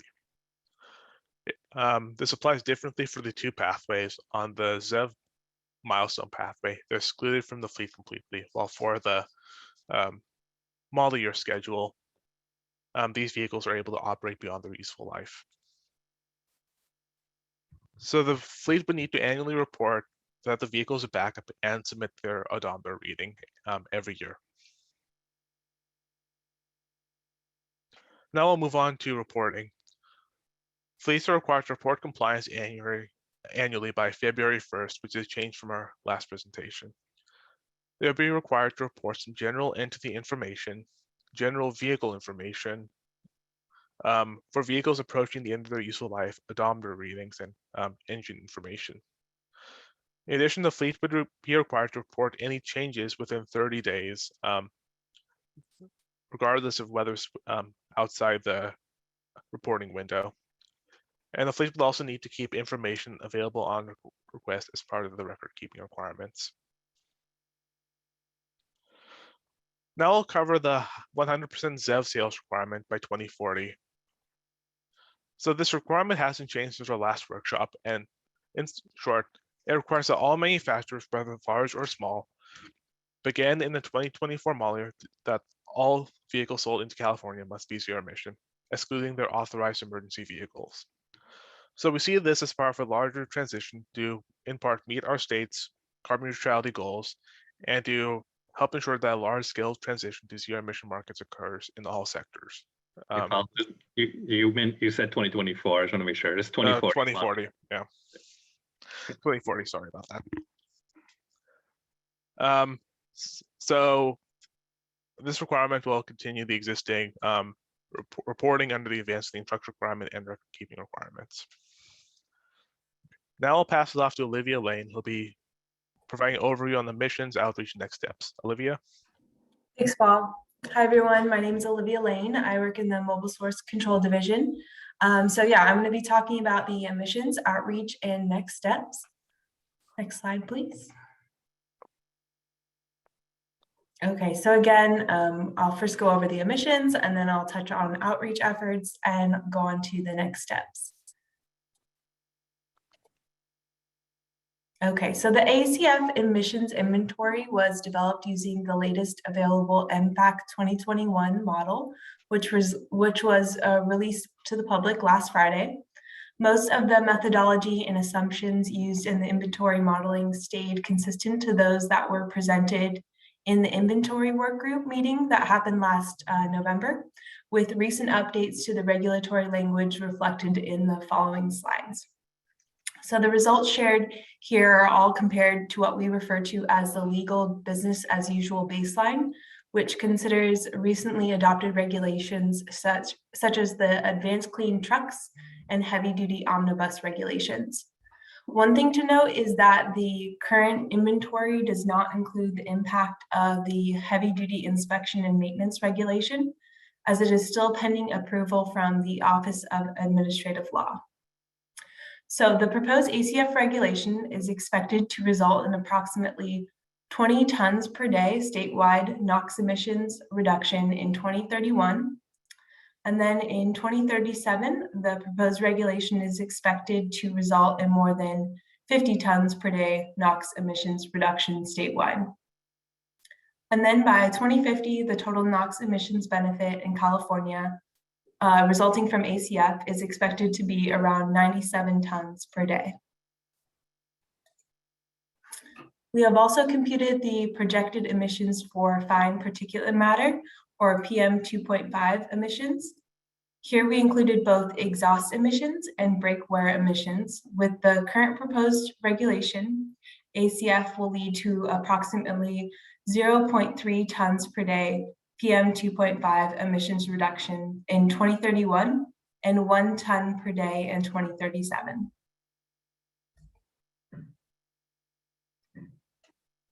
Okay, so in addition to criteria pollutants, we have also modeled the greenhouse gas emissions under the ACF proposal. Please note that the data presented here only includes tank to wheel or tailpipe CO2 emissions. With the current regulation proposal, ACF is projected to have around 20 million metric tons per year CO2 reduction by 2045. So over the next couple of slides, we will show the projected technology distribution under the proposed ACF regulation. So this projection does not include, not only includes the 3 different sectors or regulated groups, but it also includes the 100% ZEV sales requirement, starting with model year 2040 for trucks that are first sold in California. So unlike heavier trucks that may be purchased out of state, almost all class 2B through 3 vehicles will first be sold in California or are California certified. So the impact of the manufacturer sales requirement is significant. With a 100% sales requirement by 2040, we would see ACF bring more zero-emission class 2B through 3 pickup trucks and vans than ACT, resulting in almost 600,000 class 2B through 3 ZEVs by 2045, which is more than a 30% increase compared to what was originally included in ACT. For class 4 through 8, vocational trucks and buses, with both the sales and the purchase requirement, the current ACF proposal will bring about 200,000 ZEVs by 2035. And this number goes up to 360,000 by 2045, resulting in 85,000 more than the ACT could bring in alone. The difference between ACT and ACF ZEV projection becomes more significant for the class 7 through 8 tractor population. Based on vehicle registration and survey data that we use for MFAC development, many tractors were actually purchased out of state or with non-California certified engines. That is to say, a large portion of the tractor population will not be regulated under the ACT manufacturer requirements. However, since all fleet owners that are subject to ACF fleet requirements need to comply with the proposed ZEV transition pathways, including out-of-state vehicles that were originally not covered in ACT, we are seeing much more ZEVs in this group, resulting in approximately 270,000 zero-emission tractors by 2045.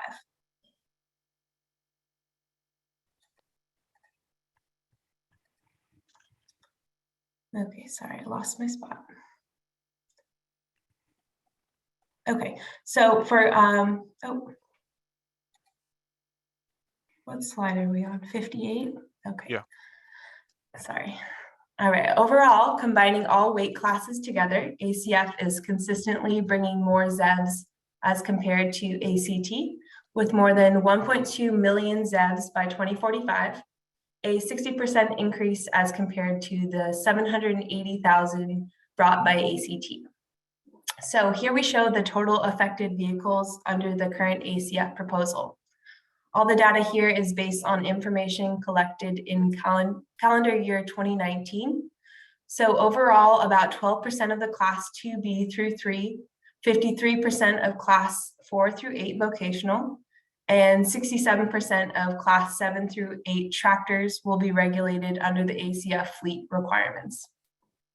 Please note that this graph is only depicting the 3 regulated fleet sectors. It does not show the population that will be affected by the 2040 sales requirements.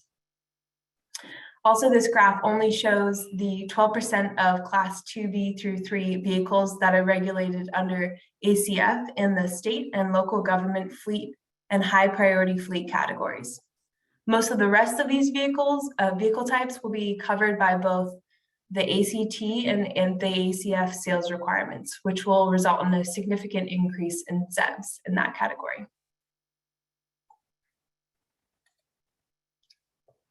So to achieve our numerous climate change and air quality and zero emission vehicle deployment and petroleum reduction goals, the state has adopted an aggressive multi-pronged strategy that uses incentives to complement regulatory approaches. So to date, CARB has administered over $8 billion in funding to support clean transportation, and CARB strives to maintain a balanced portfolio of available incentives. So each of these programs have their own distinct goals that support the state's broader strategy. Not every program can fund every worthy technology. Maintaining the integrity of the program goals is essential to ensure the state achieves both immediate air quality benefits and that it supports the innovative technologies necessary to meet the state's vision of a zero emission economy. And outside of CARB, other federal, state, and local agencies have complementary funding sources as well. These investments have played a critical role to helping advance technologies and bring us where we need to be today. Okay, so this year, the administration has doubled down by proposing an additional $6.1 billion for equitable zero-emission vehicle transportation over the next 5 years to the California Air Resources Board, Energy Commission, and the California State Transportation Agency, and the Governor's Office of Business and Economic Development. These investments build on the $3.9 billion ZEV acceleration package approved as part of the 2021 budget, bringing the state's total investments over a 6-year period to $10 billion. Okay, so beginning back in February 2020, CARB staff began informing the public of the proposed ACF regulation and the development process. So over the past 2 years, staff has hosted over 18 public work groups, workshops, and forums. We've conducted over 273 group and individual meetings with over 130 stakeholders. We have sent over 273,000 mailers to vehicle owners, and we've sent numerous emails through our listservs and our truckers reporting database system. Staff has also hosted broadly focused listening sessions where we asked for input on trucks and drayage activities and met with several clean air advocates to ensure the community voices for those that are impacted most by medium and heavy duty truck emissions were engaged. Staff also offered outreach materials, training courses, and attempted to spread the word through social media, interviews, and in-person events, several of which will be taking place in the next few weeks. CARB is also looking for innovative ways to encourage and support other fleets who are not affected by this rule so that they too will transition to zero emission technologies.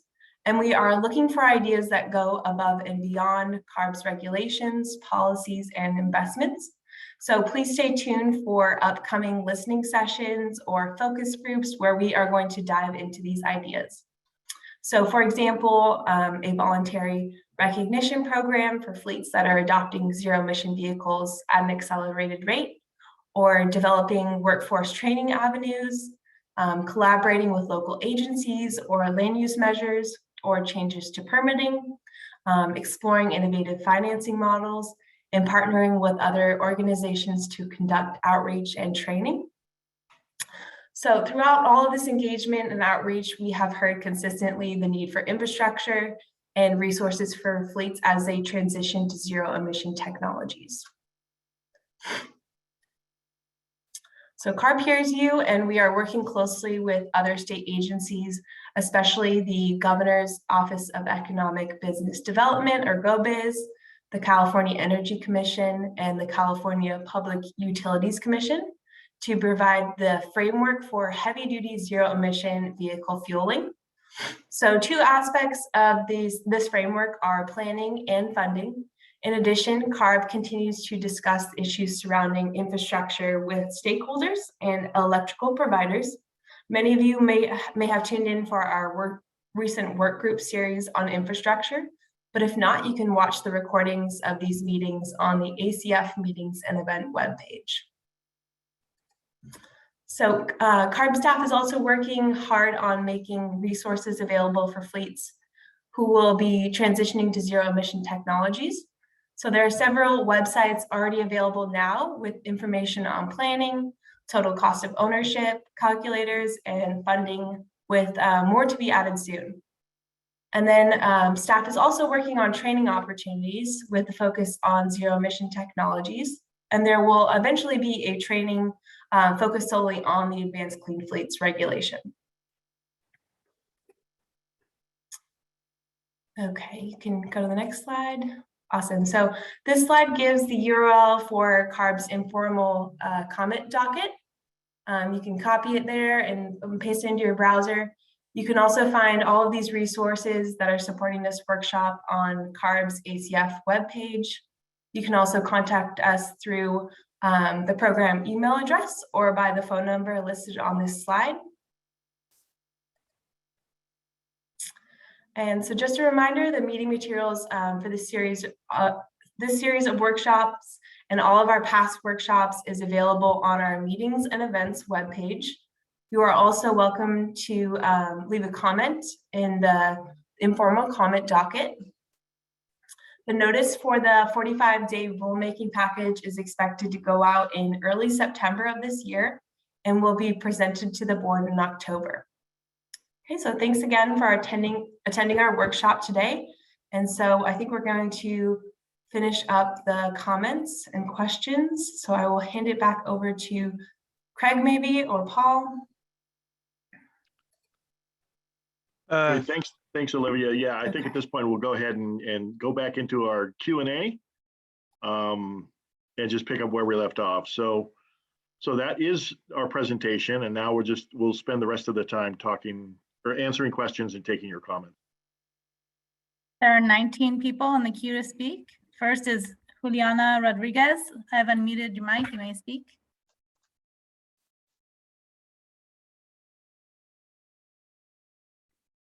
It's still showing. Oh, go ahead.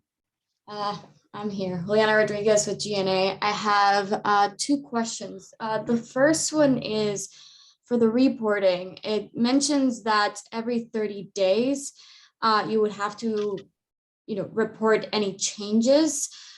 So report changes any after 30 days. I wanted to make sure that this is, if you remove any vehicles or add any vehicles, any time that you do that, you must report. Is that correct? Yeah, that is correct. All right. And then the second question that I have is for exclusions from the fleet calculation. I just want to make sure if all the exemptions are included there. I heard during the presentation about backup vehicles and mileage exception being part of the exclusion of the fleet calculations. Can you expand on other items that might be excluded from that fleet calculation number? Sure. Backup vehicles is the main one. The other, I have to look at the regulation text specifically unless someone has an answer they can give offhand. But it does vary based on the provision and which pathway you're on. Yeah, I'd have to look at the details, but so this is Tony. Just for those who are looking at the regulation language, in each section, we identify how each of the provisions would relate to that compliance path. So if you're following the model year compliance schedule, then towards the end of that section, it describes that if you have a backup vehicle, here's how it in essence is treated. If you have an infrastructure delay or a vehicle delivery delay, here's how it's treated under that provision. So we try to cover it in that section. And then under the milestone, similarly, here's what the milestone provision is. And here is, if you qualify for the exemptions, how the exemptions get treated in terms of determining compliance. So hopefully that helps explain a little bit how it's set up. So because the what the provision means under the two different compliance options varies a little bit. So we thought it was more straightforward to follow by organizing it that way. So hopefully that helps. If there's more questions, we can maybe handle it via email or something else. Sounds good. Thank you. Jennifer Marshak, I've unmuted your mic. You may speak. Hello, thank you. Jennifer Marchak from Montrose Environmental. My question is regarding a fleet that might be, due to some other internal goals, accelerating their ZEV adoption. So they're actually replacing vehicles that have plenty of useful life, say 5 to 10 years old vehicles. Have you guys looked at any concern for where those vehicles end up, if they end up at small businesses that aren't subject to advanced clean fleet, or is there some worry that that entity might be then accused of emission shifting or something like that? I didn't know if that's something that you guys had looked into. Yeah, so this is Tony. No, I mean, we do recognize that it's possible that a vehicle that is sold out of one fleet ends up in a different fleet in California that might not be covered by this regulation. And for everybody who's listening, of course, as you guys know, as part of our state implementation plan and the governor's basic goals, we're still trying to get to 100% zero emission vehicles everywhere, just not necessarily as part of this particular rulemaking. So I think there's ultimately more to come on that issue, but we would not be and do not have anything in here that would say, hey, you cannot sell a used vehicle to another fleet that might not be subject to the requirement of the rule. Thank you. I guess one thing to add in that instance, that other smaller fleet would still be getting rid of an older vehicle to purchase the used vehicle. So there still is some benefit there, but we do recognize the point being made. Andy Schwartz, you're next in line to speak. I've unmuted your mic. Hey, good morning. Yeah, Andy Schwartz with Tesla. Thanks for the opportunity to participate in today's forum. I wanted to tee off of something, Tony, that I think you said earlier, or maybe a couple times throughout today's presentation about ARB encouraging early action. And I was just wondering if there are things within the current draft reg that you see as actually providing incentives for that early action. Particularly looking at the, I guess it's the milestones pathway. Some of the obligations don't start for certain classes until pretty far down the road. And so, I think Tesla would agree that there is an opportunity to encourage early action, but I'm just not really seeing where the reg actually creates those incentives. So hoping you can sort of, point to those things. Yeah, and this is Tony. Yeah, so in this particular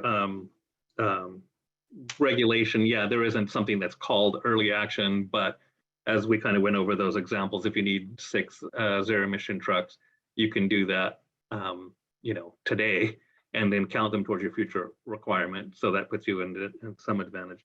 And then that also is a potential way for people to look at gaining flexibility if they're concerned about electrifying a particular truck, then they can electrify other ones as part of that approach.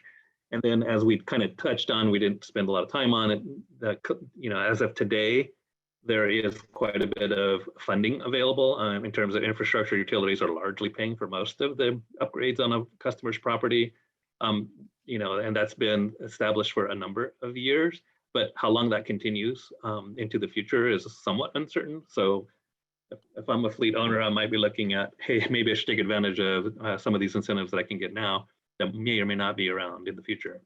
And so that would be hopefully another mechanism that would also encourage people to act a little sooner. But yeah, there's nothing explicit that's called a early provision here otherwise. And under the model year focus schedule, under the the model year schedule, there's no direct mechanism because it's trying to just keep it as clean and simple as possible in terms of how compliance is done. All right, next in line to speak is Mark Miller. Mark, I've unmuted your mic. You may speak. Yes, good morning. This is Mark Miller with Volvo Group North America. I want to expand a bit on the subject that Tim Blubaugh with the MA broached regarding the flexibilities and the misalignment between the ACF and the ACT. So if we can go back to slide 27 for me, please, your fleet A example. It's a good place to start. So we do agree that these fleet flexibilities are absolutely necessary, but this could be a little bit misleading in that, yes, the fleets have these flexibilities within the provisions of the proposed ACF. However, we also have what are to be considered either flexibilities or potential restrictions in the ACT that may not require us to be able to meet these flexibilities for the fleets. If we talk about things like the PHEVs, where for fleets, they're considered equivalent to a zero-emission vehicle, or in these examples where any potential vehicle, say a class 3 pickup, could meet the requirements of a fleet for their class 8 tractor. Whereas, on a one-to-one basis, we don't have that same flexibility. We have these weight class modifiers as well with the tractor requirements. We have to meet those with tractor credits only. Now, I understand that gets into the drayage discussion that we'll touch on in one of the upcoming workshops, but this can potentially limit an OEM in what we can sell. So if a fleet were to plan to meet their requirements with all, say, class 4 delivery vans and not purchasing any class 8 tractors initially, it may not be possible for manufacturers to meet those demands. On top of that, there's also the issue with the exemptions where, let's take infrastructure, for example.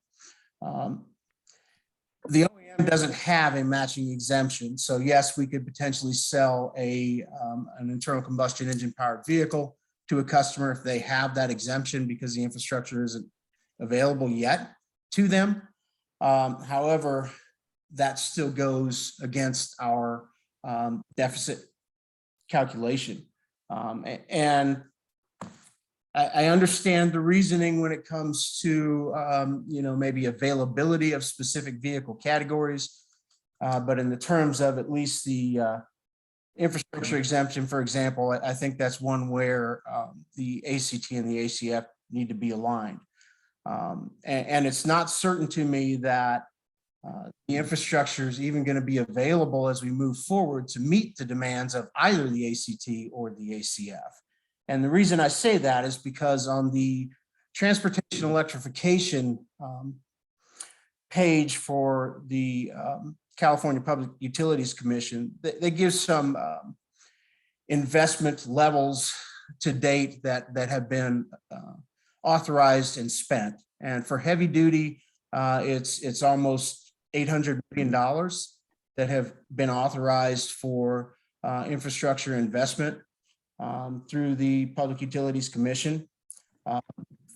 Over 500 million of that was actually authorized with SB 350 in September of 2018. And 4 years later, out of that total nearly $800 million, only approximately 45 million, I believe, have been spent. Okay, so we're significantly behind already in those infrastructure developments. Not just installation of infrastructure behind the meter, but also potentially in getting the necessary power to the meter for those fleets to be able to feed that infrastructure on their property. So I think that we definitely need to take a hard look at number one, with all these exemptions, as well as this flexibility within the ACF. If the total numbers that we expect in the ACF align with the numbers that we're required to sell as manufacturers in the ACT. I would expect that that would be, if nothing else, in the eyesore, but I guess that's not available yet, or at least I haven't been able to locate it. So really my question is, after that comment, has that analysis been performed? So Mark, yeah, the question about the number of trucks was on those emission slides and ZEV population slides. So you see that in essence, the fleet requirement, I don't remember the numbers exactly, but it's almost double what the manufacturers have to sell. And as you touched on, the drayage truck requirement in and of itself, I think, is higher than what the manufacturers have to sell in the tractor category. And we anticipate that there's going to be quite a few other tractors that aren't necessarily in drayage, electrified as part of the process. So just to be clear, so this is all trucks together, but the black dashed line represents the number of zero emission trucks that their manufacturers be required to sell. And the green, in essence, is how many the fleets would have to buy. So if there's a concern about imbalance, it's that we're significantly exceeding what the fleets have to purchase in terms of what the manufacturers have to sell. Is that, and so the provisions and exemptions, again, we have a few of them, or a number of them, but again, these are to deal with individual company specific situations. A lot of these aren't necessarily going to be commonly needed. Some of this is just in case that, as things don't evolve as we anticipate that they might over time, that there's a way to handle it, or a relief valve, if you want to call it that. So that the fleet doing everything right isn't going to be in a situation where they're still going to be out of compliance. I'd just like to make sure that analysis is included, so that you're looking at, okay, how many PHEVs do we expect the fleets to purchase on a one-to-one basis, whereas the manufacturers will only potentially get, 75% or 60% credit, as opposed to one-to-one. The same on this weight class modifier question, where a fleet gets a one-to-one credit, but a manufacturer potentially a 2.5 to 1 or 1.5 or something along those lines. And as well as the number of exemptions that we expect. I mean, it would be good to take a look at that and try and make an estimate of that to make sure that this entire approach is feasible. So is there a draft ISOR? No, that'll be in the September timeframe, I believe. We put up, and that's when the staff report would be out. And just for everybody's benefit, just to make it clear. So the comments that you submit now, you can post them online. We're calling this informal comment period. So those are comments that staff are looking at in terms of formulating our proposal and looking to address a variety of issues. When we post the staff report, that will be in early September. At that point is the formal rulemaking period, at which point the staff report lays out all of the provisions, alternatives, and the regulation itself, and all the background that goes with it.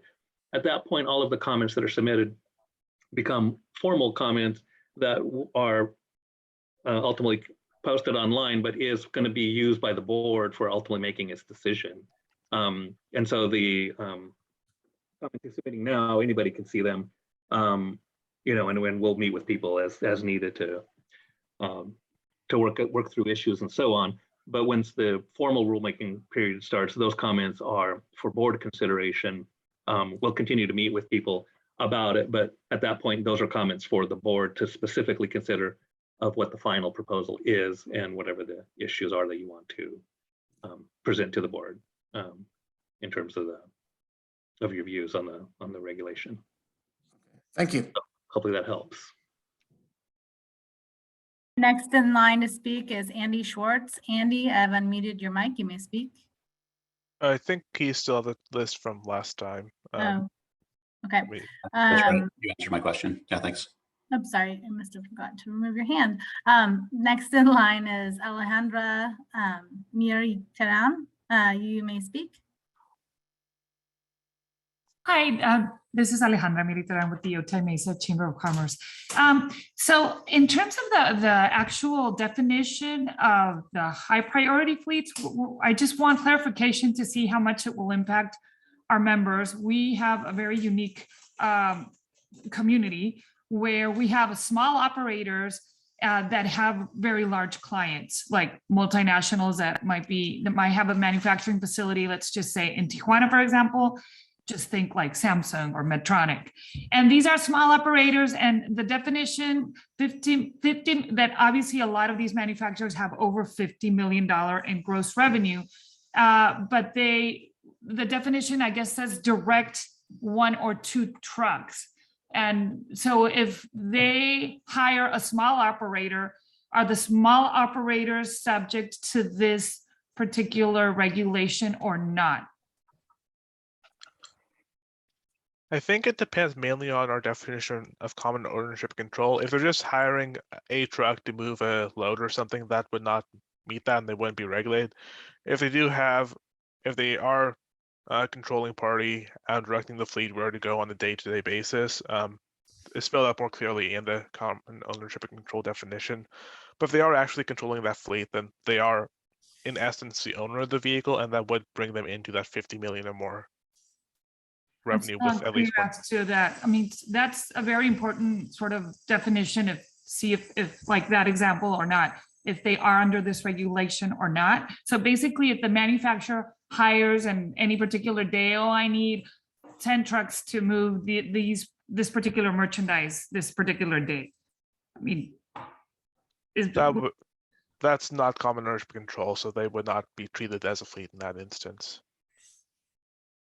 Yes, so this is Tony, if it helps. Yes, we do have, we added a little language also to the common ownership and control definition, but in essence, it's that this controlling party has some direct influence of how the structure operated, when and where they're operated.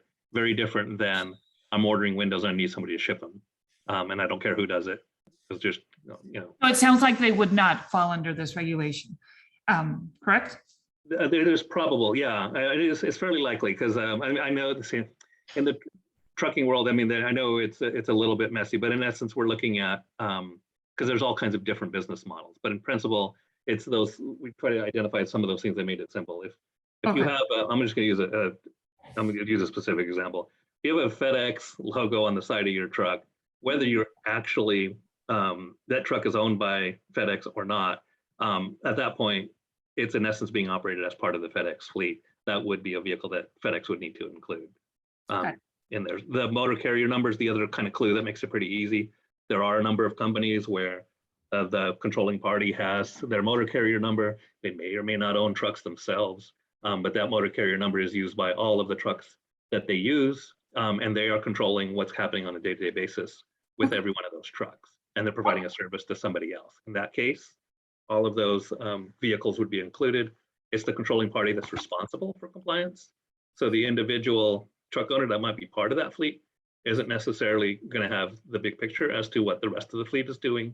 But ultimately they might be affected indirectly because that owner is going to say, hey, I need somebody to electrify. They need to figure out how to make that happen if they're going to continue operating that same way. Got it. Thank you. I do have a follow-up question if possible. In terms of the exemption for availability, it says obviously you have to prove that there are no ZEV trucks available, but what about, you don't mention anything in the regulation about the cost. I mean, there may be one particular vendor that's the only one that would have a ZEV truck available, but at what cost? I mean, and do you have any kind of provisions to regulate the pricing? Because it could really, I mean, I don't know if there's only one, obviously the prices could soar. Yeah, so the short answer is no, we do not have any language that would specifically look at the price of the vehicle as a mechanism to make any kind of provision associated with it. So what we've tried to do is to make sure that the rule provides flexibility so that, and not largely that we've targeted with this particular rulemaking, fleets that tend to be 50 or more trucks or relatively aren't going to be necessarily the smallest fleets. And so they're likely to have options to be able to make those choices as to where they start, how they start, and which trucks they actually do. And so that they can make their own decisions on that cost equation as to what's the best strategy for them to phase in the trucks. Okay, thank you. Next in line to speak is Harmony Gates. Harmony, I've unmuted your mic. You may speak. Hi, this is Harmony Gates, excuse me, with York Engineering. And I just had a couple small questions. So one is that the work truck definition, I forgot what slide number it's on, basically circles around to say it's not the other two categories. The little image appears to have kind of like a pickup truck or truck body style. Is this work trucks kind of intended to get any of these pickup truck body styles? That's correct. So pickups are being included in the work truck category. And like, as you mentioned, it's kind of a catch-all for all the vehicles that aren't in group 1 or aren't in group 3. So anything else falls into that work truck group.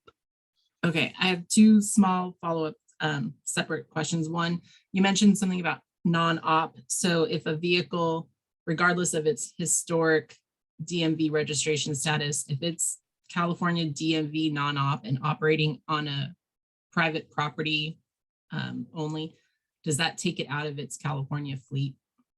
That was for, I guess, under the model year schedule, we do have the terminology that you would need to remove a vehicle from your fleet at the end of its useful life.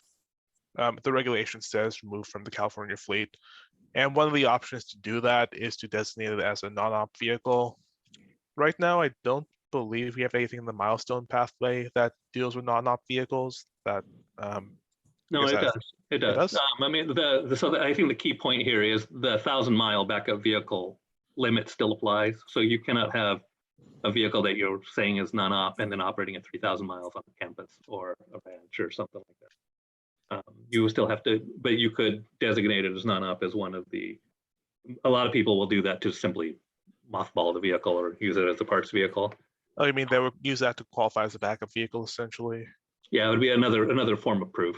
Because the language is basically written that, yes, we've encountered many situations where it's like, I'm literally not operating the truck, so the odometer reading is not changing. Here's its status and so on. It's like, okay, a proof of registration is part of the mechanism that provides some documentation. Okay, so status with DMV is part of proof, but you are still limited to 1,000 miles per year in California. In California, so that vehicle could be technically a non-op at the border of Nevada or something and be operating in California. It'd be the same thing. It's like, yeah, keep it below 1,000 miles. You know, whatever state or jurisdiction it's in doesn't matter as much as if it's operating here, it's still pollution that occurs here. Okay, perfect. The last question I have is related to reporting, and that is that I see that each of these advanced clean fleet sections, you got drayage, public, and high priority. They each have separate reporting dates. And, you know, I'm not sure what your reporting mechanism will look like, but I also know that the heavy duty inspection maintenance program is launching their reporting to begin next year. There could be fleets that are subject to maybe drayage and high priority fleets. But regardless, all these fleets look like they'll be impacted by the heavy duty inspection maintenance reporting as well. Are those going to be melded together, or will fleets have multiple reporting requirements and separate reporting systems and duplicate reporting? I don't know if anybody can answer better than I can. I'm not as familiar with the details of the heavy duty I&M, but I know what they're doing is collecting information from the vehicle itself. So it's in essence being uploaded, which is different than what we're doing here. So there will be some overlap in terms of identifying a company that or a vehicle that is part of a compliant fleet under this rule and making sure that it's still meeting the requirements there on the testing for HDI&M. So there is internal discussion associated with that, but they're different animals. And then the reporting frequency is also a bit different. It's, lack of a better term, it's more of a smog check program for trucks. Yes, but it still will require every vehicle to be reported with its VIN, make, model, serial, you know, and an administrative person going in could get quite overwhelmed or confused. I retired it in this system, but forgot to retire it in that system, or I see. so it just, I don't know how much you guys can go hold hands together, but it would be really helpful for the significant amount of reporting that is going to be required twice a year for heavy duty inspection maintenance. I understand that, but it's the same vehicle. So in the eyes of the operator, they only want to maintain one list. So if you could make that consideration, that would be very helpful. Okay. Yeah, no, we'll take that back. Yeah, to the extent that we can simplify things for the fleet owner, we'll do our best. And yeah, and ultimately it's the same division. So we'll look to see how we can best align those. Thank you, Tony. And then I'm sorry, and then actually a comment you raised, and I'd like people to consider it, is yes, we did put different reporting deadlines to kind of true up your fleet in terms of the different parts of the rule. And so yeah, we would appreciate comments on those dates. And our vision is that, at least for the advanced clean fleet reporting, that all fleets, the public, drayage, and the ones under high priority, would all be reporting in essence the same system.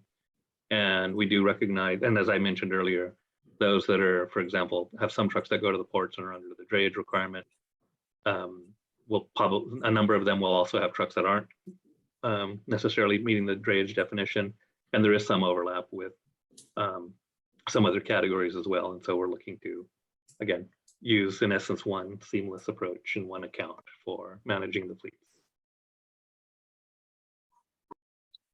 Next in line to speak is Lacey Robertson. Lacey, I've unmuted your mic. You may speak. Thanks so much. Lacey Robertson with Rush Enterprises.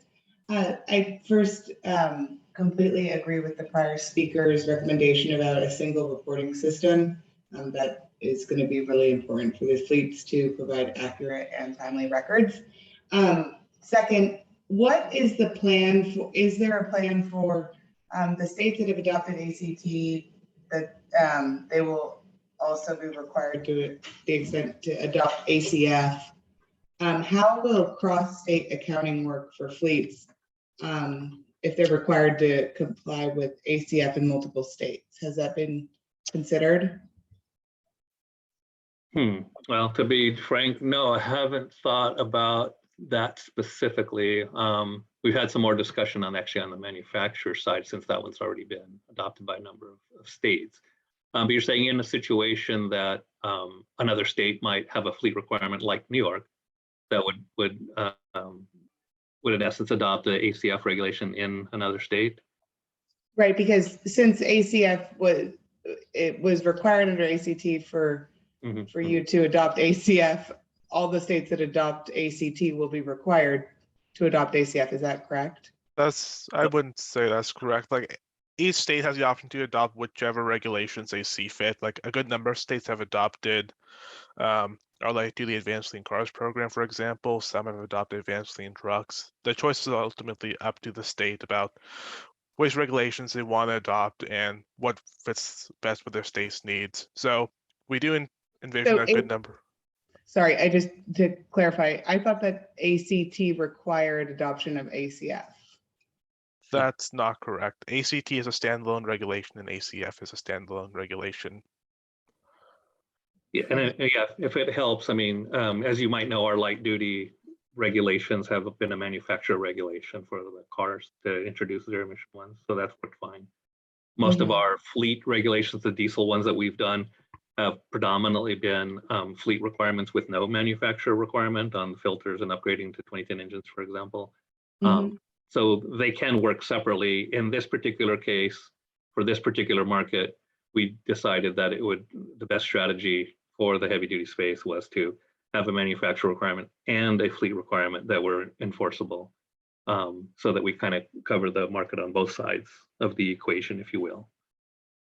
So if you want to revisit that history, I mean, we started the discussion 3-4 years ago as initially a fleet requirement, moved it over to a manufacturer requirement with the timing of doing this fleet requirement next, so that they both start in 2024, and so that they're aligned in terms of the start time. But they're different animals when you're talking about fleets versus manufacturers, and that is the reason there are differences. So I guess if you could consider how moving forward, if other states choose to adopt ACF, how will cross-state accounting work for fleets? Okay.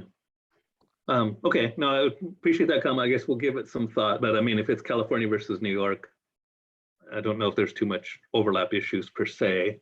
But the way we're writing this right now is you might have 500 vehicles in the United States, and if 100 are in California, you report those 100. If it turned out that New York adopted the ACF rule and you had 70 of those, or 70 of any of them operating in New York, you would presumably report those to New York, even if some of them come to California. So yeah, appreciate the comment. I guess we can think about it just to make sure that we understand the potential for how that overlap might be handled. Great, appreciate that, thanks. And actually, sorry, just quickly, we do have a fact sheet that kind of outlines just how other states can look at our regulations and adopt which pieces works best for their state. I can drop a link to that in chat for everyone just so they can take a look. Or I might need someone else to do it since I'm sharing my screen at the moment. I just threw it in the chat, so it's the last link. Okay, thank you, Molly. Everyone, sure. Next in line to speak is Nancy Cardone. Nancy, I've unmuted your mic. You may speak.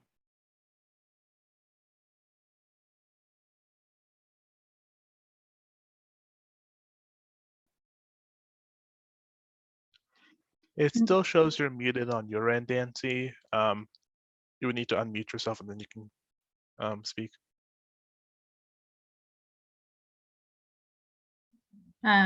Maybe we'll get back to Nancy. Next in line is Sean Coca. Sean, I've unmuted your mic. You may speak. Hi, everyone. Sean Coca from GNA. I have a couple of quick questions. So I know that you spoke earlier about if you are under the model year schedule, that you would not be able to purchase any used vehicles. But what would happen in a scenario where a company, a motor carrier, acquires another motor carrier, purchases the entire company, including the vehicles that go along with it? If that motor carrier was under the model year schedule, would they then be able to continue enjoying the benefit of their SB1 protections, or would essentially any vehicles that would be part of that acquisition then have to be replaced? Okay, I'm looking for help on this one. Anybody, do we have language on this? I know that in other regulations we have language to address this situation. I can't for certain say how it's handled the way we address this one. I don't think we cover it. Oh, go ahead, Chris. I was just going to say, I don't believe we have language in the regulation currently covering that. We could pull over something similar to the truck and bus, but we would definitely be open to suggestions on language there. Okay. Well, yeah, we'll take that point under consideration. We do have language for those who are interested about newly formed fleets, or if you are a fleet that doesn't meet the threshold criteria and then you grow over time and then become subject or meet the criteria. We do have language to that effect, but I don't know that we've addressed this issue, so we'll just put it on the list of another item to look at. My next question is in reference to the vehicle delivery delay extension. Does any part of that, or would any part of that have any consideration for multi-stage vehicle essentially composition? So you've got your electric chassis, but then if you have sort of a specialized body type that takes that has an extended lead time to produce, would that be then considered part of that extension? I mean, because you could take a year or 18 months or something to get the electric chassis, but then you could take another 12 months to get the specialized vehicle body produced. Short answer is yes. So we use, so in principle, this is addressing a situation where it just simply takes longer than a year to get the vehicle. But if you act at least a year in advance, then you get some additional flexibility. If you're waiting to the last minute, this wouldn't apply. And we do recognize that, sure, under even normal circumstances, getting a truck in a year isn't unusual, or even 6 months, but certain trucks that 2 years is still not unusual either. And so it's not really, because we used to call it manufacturer delay, and it's like, okay, that's a little bit of a misnomer. Some of the trucks just take 2 years ultimately to be put together, not a high percentage of them.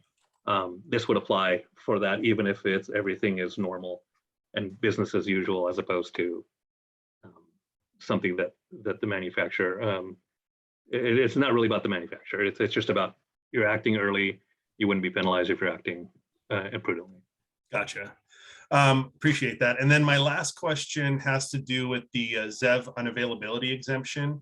From what you've described and the language, I believe in the regulation, would there be an initial list that CARB would produce to say, these are the vehicles that we know are not available, the vehicle types, body types, whatever it is that we know would be unavailable, that are currently unavailable? Or would that list be then instead be populated entirely by submissions from motor carriers, companies, or whatever? Essentially, is CARB going to provide a base list which can then be added to, or will the base be nothing and companies will submit to build that list essentially? Yeah, so one, and this is a draft proposal and so on, but yeah, in principle, I think a little bit of both would probably be the answer. But first we have to establish the criteria, make sure that ultimately the board agrees with it. And then we would use the available information to effectively populate that list. So right now, the way we've written it, it's sure, if we can identify vehicles, and frankly, if there's a simple consensus that this criteria are being met, they would be on the list. We obviously expect that over time, more vehicles may be added to the list. So it could be a fleet owner themselves saying, look, I got this vehicle, there's no way I can't buy any vehicle that meets this criteria. Here's my proof, and we use that to put it on the list. Or could be any interested party that ultimately is going to be able to provide the same basic information. So, but in theory, whether it's a fleet owner or another party, it's the criteria met, it gets put on the list, and then nobody else needs to go through the same process to identify. We expect that to be partly coordinated with the manufacturers too. And keep in mind that one part of the things that we try to cover here in the presentation is there's a zero-emission chassis in every weight class category. There's cab overs and conventional cabs. So there are vehicles already that are going to be available in all these categories. So it's really about, is there a reason that a particular body can't be put on a vehicle for who knows what it is, whether it's tank placement, battery placement, or something else that might conflict with it. And to be clear, this is not a provision that would be allow you to, in essence, say, hey, I like this body manufacturer, I want this service body, I don't care for that one. It's like, no, if there's a service body that you can use it. And it doesn't matter if it's your preferred manufacturer or not. So we're trying to find that balance. We're making this straightforward, a simple list, but use some criteria that it's really the intent here is if the configuration is simply not available with the ZEV drivetrain, then this would address it. I don't expect that list to be very big. Although I do know of some vehicles today that I doubt will be ZEV for a long period of time, but these are really low volume kind of vehicles too. Gotcha. Okay. Appreciate it. Those are my questions. So yeah, I know, actually, I want to throw one other comment. So the other piece to it is, as you guys may have noticed, I mean, obviously there's a specialty truck category where we push the timelines under the milestone back to the 2030 timeframe, in part because of higher energy needs, potentially because of the more specialized use, or even some of the weight considerations. And please pay attention to the exemptions list. We've flat out excluded certain kinds of vehicles that would also be a little more likely to be challenging to electrify. Although we're also finding that even some of those vehicles in that categories are already available as electric. And so any comments in that arena on all three parts are all related to this provision. Gotcha. Appreciate it. Next to speak in the list is Sean Edgar. Sean, I've unmuted your mic. You may speak. Hi, how's my volume? Sounds good. Great, thanks. Could we take a look at slide 45 for a second, please? This is Sean Edgar with Clean Fleets. Sure. What is contemplated by mobile fueling? So this is any type of fueling option that can be transported to the work site. So it could be obviously a hydrogen tanker that can come out and refuel vehicles. It could be a charging station that is brought out to the work site, whether it's on the back of a vehicle or a trailer or something like that. Okay, and it contemplates an internal combustion engine providing temporary fueling. Is that what it contemplates? Actually, in terms of, I mean, right now we're thinking of zero emission sources. I mean, yes, if you have a fueler that can come out, whether it's with a hydrogen tank and it happens to be a diesel truck, I mean, that would still be, you could still fuel your ZEV, so that wouldn't be a basis to have a provision. So we didn't put any details around that. If you're talking about an internal combustion powered generator as an example, would that qualify? I think the way we did the language, it would be open to that. So if there are concerns and comments about putting some more boundaries around it, we'd be interested in getting those comments.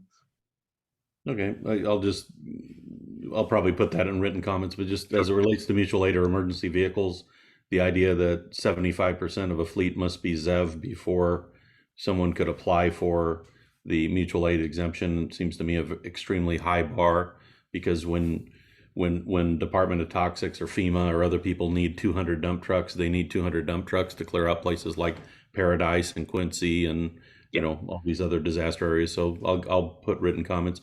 Slide 43, please. Wait, Sean, before you leave that one, but you can take longer. I'm gonna pause you there. So I want to make sure that we're also talking the same language, because you're not the only one who's got an interest in this item. I mean, we have language in the regulation about emergency events, and these are generally acts of nature, earthquake, fire, those kinds of things, but even acts of terrorism. We do have language that would address that and allow for the use of existing vehicles to support those kinds of events. These are infrequent events. We have language like that in the truck and bus regulation. We are using the same concept here. This one is specific to mutual aid agencies or companies that have these signed agreements to potentially support an act of nature or something like that, whether it's in California or outside of California.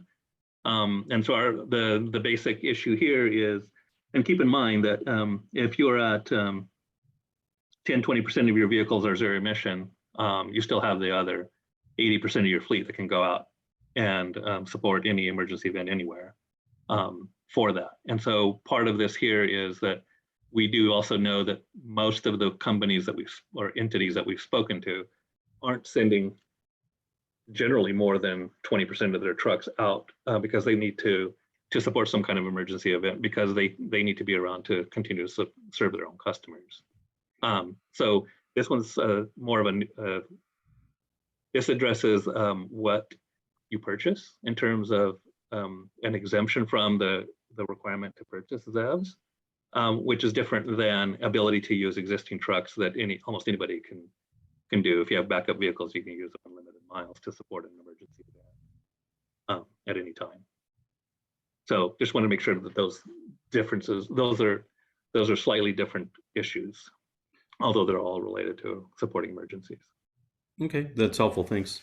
I'll just touch on, and maybe just to funnel it down to get to a little bit of a statement and then get kind of a specific question for you. So on slide 43, thank you for putting in a infrastructure construction delay extension that was not in prior drafts. Our group made comments on it, and other folks observed that there needed to be a relief valve. So I'll have some specific questions on that in a second. But just to pick up a little bit, our friend Alejandra was asking about supply chain, essentially. How is the business relationship of small trucks that may contract their services with larger entities?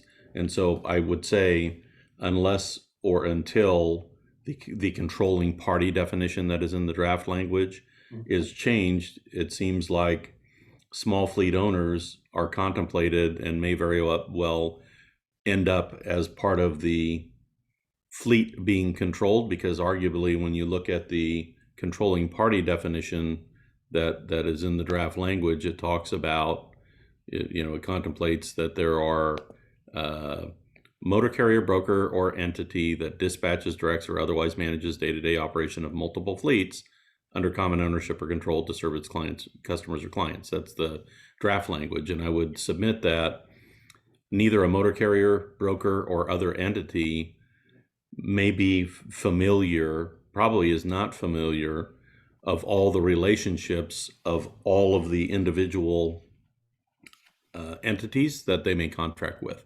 So the way I would phrase that for Alejandra's members and for other industries like general freight or like construction trucking or contracting in general, the scenario where an individual broker contracts with 50 trucks, I would say that that individual broker may very well be the controlling party that's responsible, and the individual trucker may end up being captured in that transaction, if you will, to get to the fleet count for the purposes of the ZEV phase-in. So until that's clarified, and I understand the concept of common ownership or control, but my experience is that the board has defined that very broadly.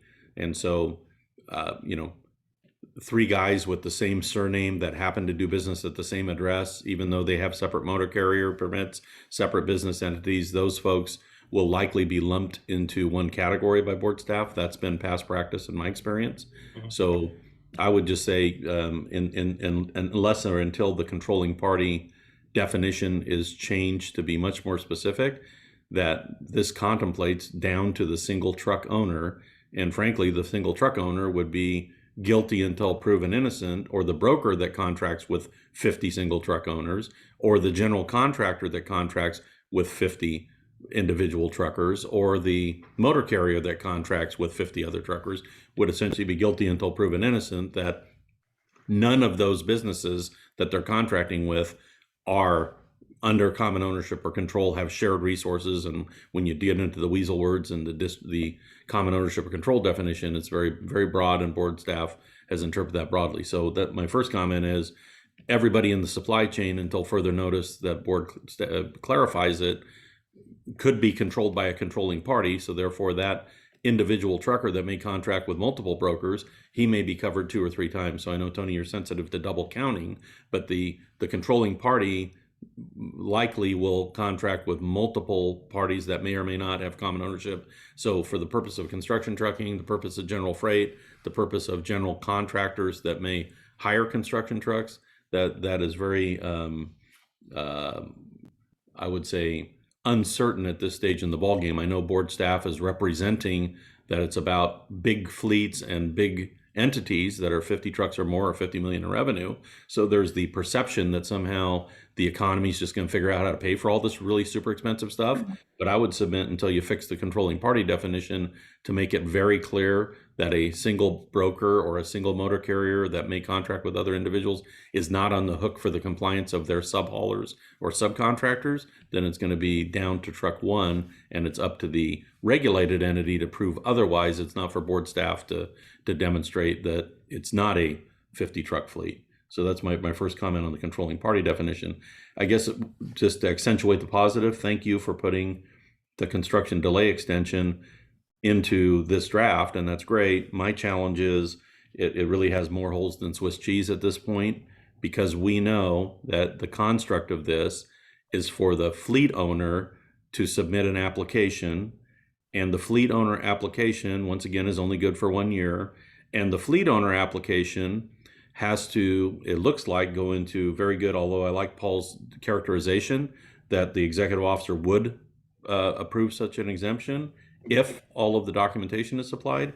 But honestly, I think it's above the pay grade of a fleet owner to have to obtain from a utility what the delays were in obtaining construction permits and all sorts of other elements that the fleet owner, who, once again, when we talk about fleet owner, I understand your 7,700 facilities that reported under the ACT reporting but that 7,700 facilities did not capture that larger universe of smaller fleet that we just talked about under controlling party. So my observation is, before I get to my question, my observation is it's got a lot of holes in it.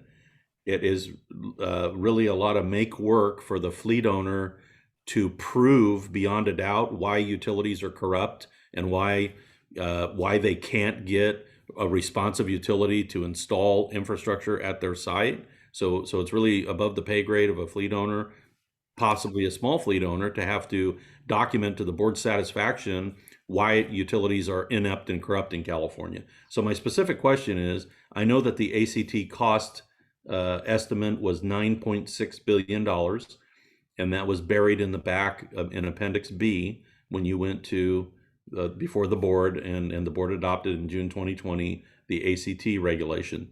So the cost was $9.6 billion for the build out that was contemplated. You heard Volvo Group and other folks, EMA, point out that the sales targets are now much bigger than they were at the time that the ACT was adopted, and you've added significantly more trucks. I would say easily in the tens of thousands. And we know that the launch here, because you have a pretty steep climb, is going to involve tens of thousands of trucks moving toward zero emission requirements, really starting next year. And so my question specifically is, what is the upfront cost to implement the new manufacturer targets that you adopted that look about double the size of what ACT? So if ACT was 9.6 billion, what is the current estimate of what the total build out graduated by years for the implementation of this current proposal? And second part of that is, what is the construct and what are the public funds that have been committed to date to financing that new ACF proposal build out of infrastructure? So let me start, Paul. I guess you can kind of cover the cost part, but yeah. So the comments you had about the improving the language in terms of common ownership of control or controlling party, and by all means, we were interested in getting specific comments on how to make it better. I think, as you indicated. And then in terms of the cost, Paul, you want to take that one on, but we will have the standard regulatory impact analysis that will cover all of the costs in detail, just to cover the ACT, and then we'll have it in the staff report as well with an updated analysis.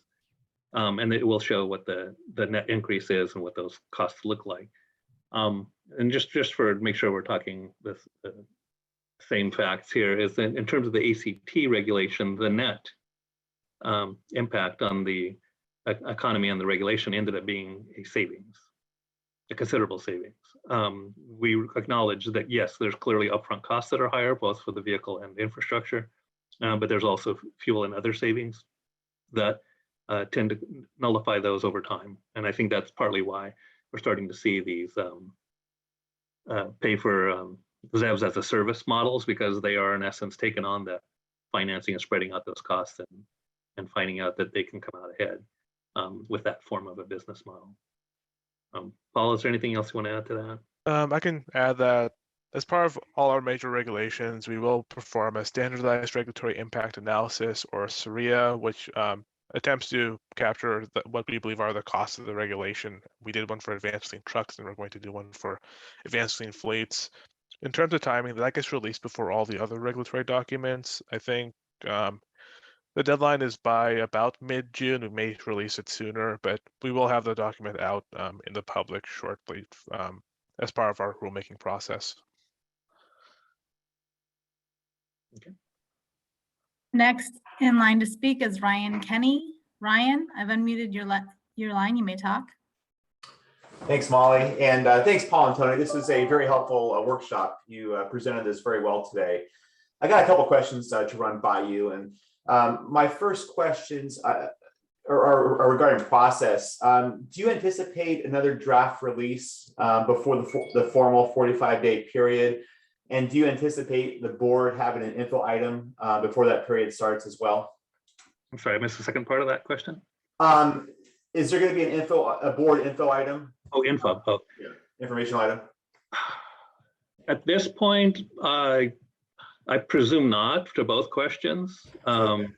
Yeah, because our goal here is to take the comments that we get, and then as we indicated, we didn't put a specific timeline on it, but the sooner is better because we've only got a few months before the staff report is out. So any additional changes we'll try to incorporate. But as you also know that, yes, even though we added some provisions, I mean, to me, they're somewhat around the margins. The core of the concept is still largely the same. I think the proposal is going to look similar.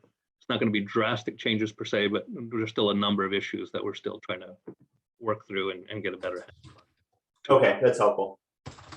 Okay. I also wanted to build upon what Sean had just raised with the infrastructure. And I was wondering, it doesn't appear that infrastructure is defined in the regulation. I think the closest that you have is probably on page 23 under C. And I was wondering, one, if that's going to be further defined. And two, it only provides a one-time, one-year exemption if infrastructure is not available. And of course, we all know that the difficulties for heavy-duty, electrification and infrastructure. I'm just wondering if that's going to be further worked on to kind of lay that out a little bit further. Well, the best answer I can give you there, I mean, we laid this out as thinking that's the best middle ground approach. I mean, with any item, I mean, we're open to comments and making it better. And just to make it clear to everybody, I mean, as you will often or know, and when you look at the written comments, we're getting comments in both directions. It's too loose, too open, too flexible, make it tighter, versus, hey, this is too tight, make it looser. And so we're always trying to find that best balance. Okay. So, but yeah, we're definitely interested in the comments. And again, people can submit them online. I want to make sure that's clear. We already kind of covered that so everybody can see them. But if for any reason you're concerned about that and don't want to put stuff online, you can still send us information via email that we wouldn't necessarily share if you're concerned about that, or have a verbal meeting so that you don't have to put anything down on paper, for example. Okay, great, appreciate that. And with that, I was wondering if there is a funding plan to go along with the infrastructure. I didn't see that in the draft regs. Obviously, we know how much approximately that's going to cost the state. I wondered if there was anything that could be tied to funding plan for incentives for heavy duty infrastructure. Yeah, so let me try to answer that. I mean, so this rule is not predicated on public funding, although as you have seen in various state policies, legislation, and our funding programs, we're trying to use state funds to get the market going quicker than it might otherwise on its own. Those of you who might be interested on here, I mean, Daimler and some others have announced plans to put in heavy duty infrastructure in different parts of the country. So all of these things are going to work together. Helping to get the ball rolling is, I think, where funding will come in, and to get things to happen sooner than they otherwise might, or reduce some risk, because we do have some chicken and egg kind of issues here of you don't want to put a station if nobody's going to use it, but nobody wants to buy a vehicle if they don't have a station to use. So that's where we think that these, and it's a much bigger issue because we're talking about light duty, heavy duty, all vehicle types, not even just on-road. That we're looking at. So it's a much bigger systems issue that we're trying to be part of. But there's a lot of different parties that have a role, our sister agencies and clearly the utilities, other fuel providers and so on. Okay, thank you for that. My last questions are around the threshold for the Zev Unavailability Exemption. And I was wondering, it seems pretty opaque right now with the executive officer making the decision and lack of appeal process, and having to request the addition and removal of vehicles. Mm-hmm. I was just wondering if that might be improved upon with the next draft, and have you thought about what might be defined as commercially available? I know you mentioned earlier in the presentation that not having a zero-emission chassis would be grounds for an exemption, but what's the threshold? Is it at scale? Is it just one? I mean, have you thought about what the threshold would be for each of those exemptions? Well, yeah, we do not have language that specifies a volume type criteria. It's largely if it, but the intent was not necessarily to say, oh, this is a pilot demonstration. It's not a vehicle that's widely available to other buyers. It wasn't the intent either. So it was to be, you know, so I guess, you know, any comments on how to, I guess, put some boundaries around that, we would be open to hearing. Okay. But largely, if we're relying on the commercial definition that's largely used for most of our programs for engines and vehicles. Okay, that's helpful. And it would be obviously in the United States. I mean, it doesn't matter if the vehicle's manufactured in California or manufactured in another place, but it'd have to be legal to purchase, of course. Okay. And they would have to be certified as well. So that I guess, I don't know if we have specific language calling that out, but that would be one of the basic criteria. So we can look at even just making sure that language is clear. Yeah, I think commercially available is going to be a big issue with this. Obviously, you know our concerns about scalability and readiness and what's actually viable, and that's something I think that a lot of the industry would be welcome to see further on that. And just finally, just a point of clarification, under that Zev Unavailability Exemption, would it just be a 1-year extension if they apply for it, if a Zev or NZEV is unavailable, or how long into the future could that exemption be allowed? Well, so it does work a little differently in the two different aspects of the rule. I mean, if you're following the model year schedule and it's like, hey, this vehicle simply does not exist, I want to replace my existing diesel, let's just use as the example, then you could buy another diesel. And then you'd have another 18-year clock on that one because you had no other choice. So that would be the way that works there. In terms of the milestone part, we would still say, hey, if you have 10 vehicles that aren't available as zero emission out of your 100, but you have to meet a 10% milestone requirement, you got 90 other vehicles that you can electrify. There's no reason for an exemption.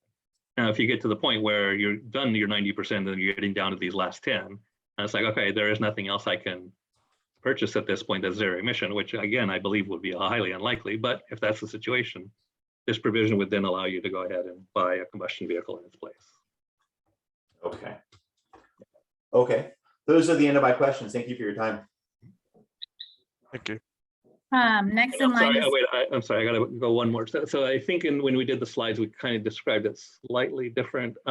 If you have a vehicle you cannot purchase as a ZEV, you would still be able to, again, purchase an internal combustion engine vehicle under either of the provisions. I think it might have been implied or interpreted that you couldn't use that under the model year schedule, but you could. And again, so look at the language details. We try to make that as clear as we could. So if there's any questions there, by all means, take a look at that section. Okay, sorry. next in line to speak is Nancy Cardone. Nancy, I've unmuted your mic. You may speak. Hi, this is Nancy Cardone with eRoad. I am speaking to some of the comments that were made by Harmony Gates earlier regarding the data reporting and the fleet reporting requirements across the aisles and different subsets for CARB for the reporting that has to be done. Is there a type of fact sheet or something that shows you the data sets of exactly what needs to be reported for each type of vehicle on the CARB website, or do you need to go into the specific vehicles to take a look at that? It would be speaking to slide 47 and slide 47.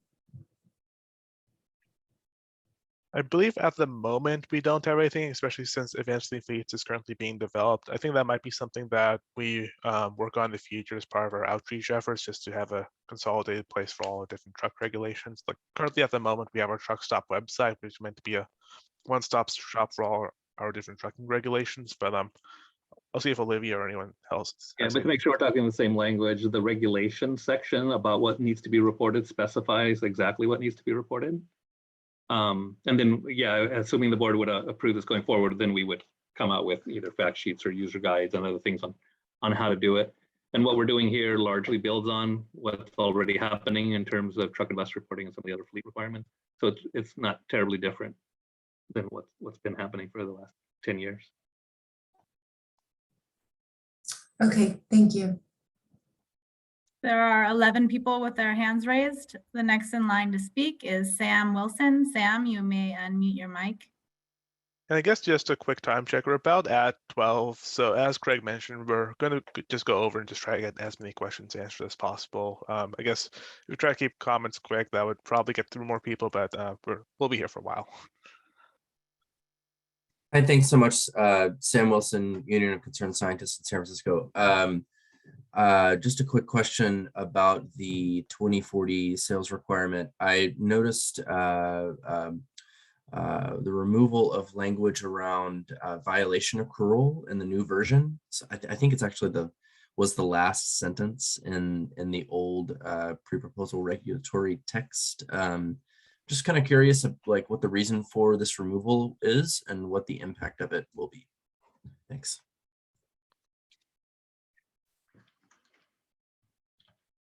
I'm sorry, I missed part of that, but the text was in the September version of the reg text, but on the current version, is that it? Yeah, that's correct. So the current version is almost verbatim. It's under little h sub 2. The phrase, the cause of these actions shall be deemed to accrue when a vehicle is delivered for sale in California to the ultimate purchaser, has been removed in the new version. So just curious why and what's the impact there? If I understand correctly, we removed it because it was unnecessary and didn't really serve a purpose. After reviewing with our legal team, that's my recollection at least. Yeah, this is Tony. I can't add anything to that. I didn't think we made any substantive changes in that section. Okay, thanks. Yeah, I'm just concerned or I just want to make sure that, if there is a violation in the future, that CARB could still prosecute, on a per vehicle violation basis, rather than just like one $10,000 per day fine to the bad actor, as opposed to $10,000 per vehicle per day. Got it. No, okay, understood. Okay, we'll note that and we'll go back and revisit. Great, thank you. Next in line to speak is Chris Shimoda. Chris, you may speak. Thank you. Good morning or almost afternoon, Tony. So have a couple of technical comments on slide 52 and 53. So on slide 52, I know that I believe the presenter had said that the heavy duty inspection and maintenance program was not included due to the fact that it is still undergoing the regulatory process and has not been transmitted to OAL. Did want to ask that staff does present a version of this slide with the inspection and maintenance program included. And then also, as staff is putting together their emission benefit documents as part of the rulemaking, would suggest that you do include the benefits of I&M. The rule was approved by the board in October, will in all likelihood be transmitted to the Office of Administrative Law before ACF is ultimately adopted, and the initial regulatory requirements kick in January 1st, 2023 for that rule. And the reason why this is so important is that the benefit of that regulation actually drops that baseline NOx to roughly 70 tons per day by 2050. So this is not a small difference. It is, quite significant. So if not included in the main projected statewide NOx emission slide or in the work that you ultimately do for cost effectiveness, would definitely suggest including that rule in some form or fashion. Slide 53 on the PM benefits, similar observation. Two things would include I&M here. If you separate out brake and tire wear from exhaust out emissions, the baseline is closer to 1 ton per day, as opposed to where it is presented in the slide. And we had made this comment in our written comments about separating out brake and tire wear from exhaust out. what is not apparent if you don't know the numbers here is that 2/3 of the emissions in this slide are from the brake and tire wear, as opposed to from the exhaust out. And so I think it's important, because this is, technically a tailpipe emission regulation, to note the specific benefits and reductions from exhaust out PM 2.5. And again, that the baseline, if you included inspection and maintenance and separated out the exhaust out emissions, would be 1 ton per day. And so on both the NOx slide as well as the PM slide, these changes are very significant. And, again, just before staff completes their cost analysis and cost effectiveness documentation for the rulemaking, would suggest getting these 2 issues clarified so that the board as well as the general public get a true picture of the emission benefits from the rule when including other regulations that the ARB has already adopted. So thank you. Yeah, so Chris, I'll just say, I mean, for lack of a better term, there's a legal baseline, which is that which the OEL is approved. And so just because it hasn't completed the OEL process, we can't include it in the legal baseline. However, to your other point, we will show what those reductions look like and include it in our documents. And then with specific to PM tire wear versus exhaust, I can't remember if it's something that would be easily separated or we would be showing or not showing. So I'll have to go back on that one. But in terms of the total PM and the total NOx, we will ultimately do both so that you can see both. Great, thank you, Tony. All right, next in line to speak is John Constantino. John, I've unmuted your mic. You may speak. Hello, can you hear me? Yeah. Yep. Hey, great. John Constantino, Tradesman Advisors. Have a few questions. I'll start with the easy one. When we're all said and done, is there going to be 3 distinct rules or is there going to be 1 rule for ACF? Okay. Advanced clean fleets is 1 rule that has 4 components is probably the way I describe it. So it's not 4 separate.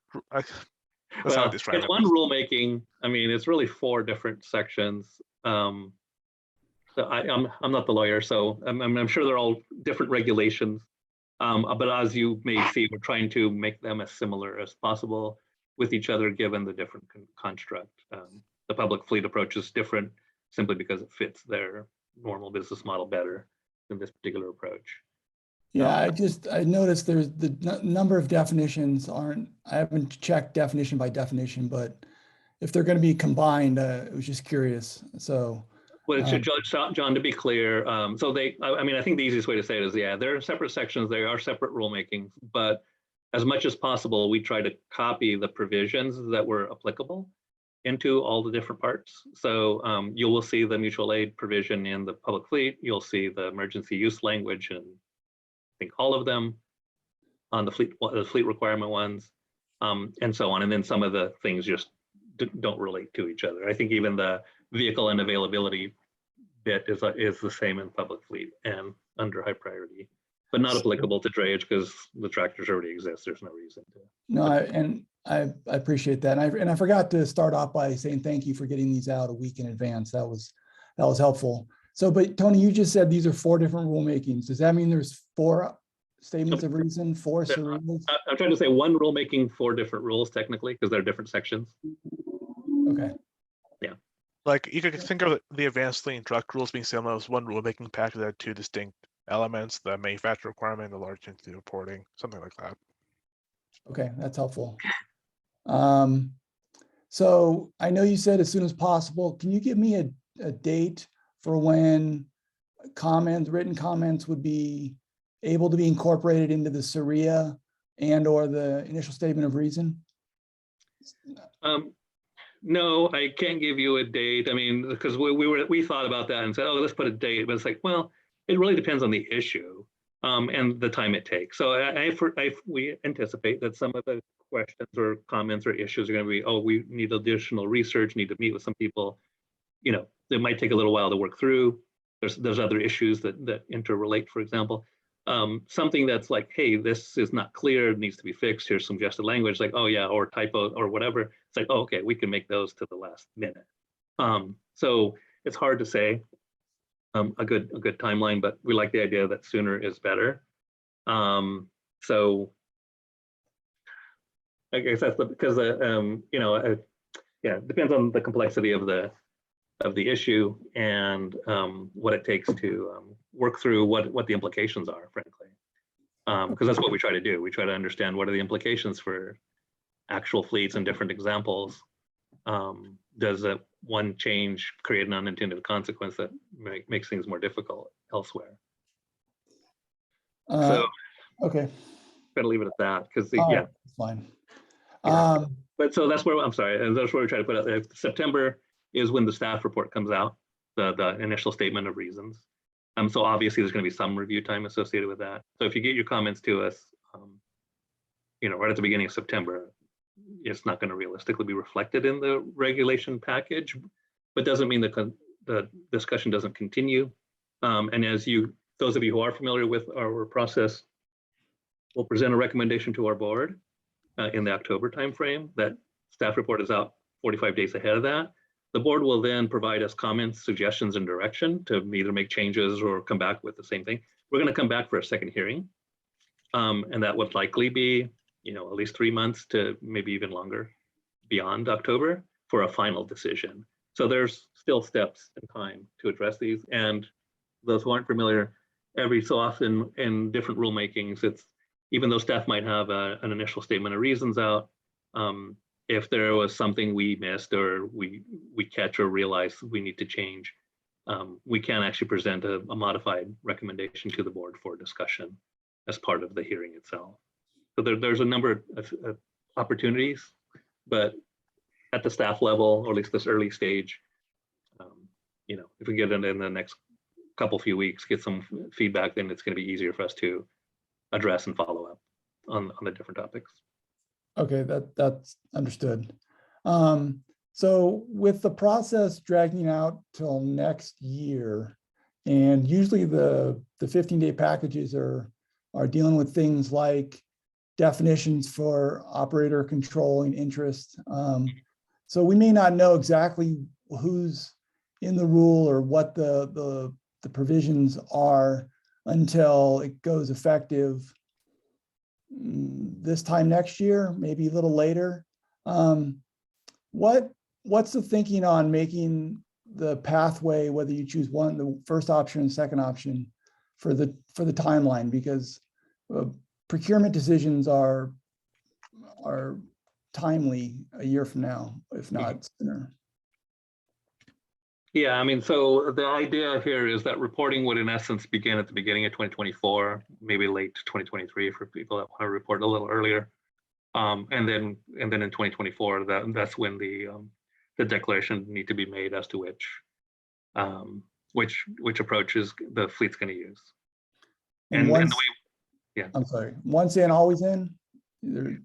Well, the way we constructed the language, I mean, one, we don't think it's going to be likely that too many companies would change paths.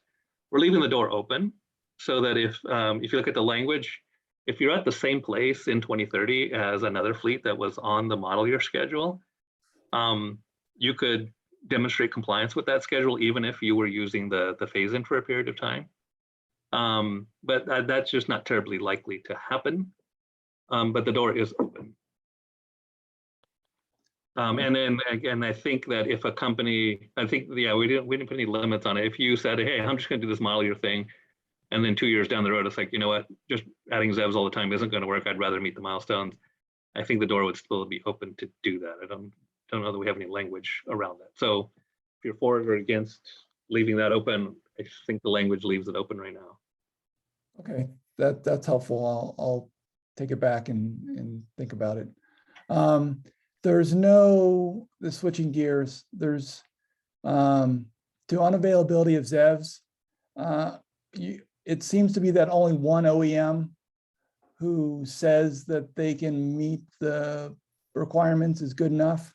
Is there any kind of proof of concept or a parts, warranty, repair network, any other requirements to go along with getting on that list? No, this slide here summarizes it. This is not a vehicle assurance measure or a warranty requirement. It is, hey, can you purchase the vehicle for the configuration you need or not? All those other things, there's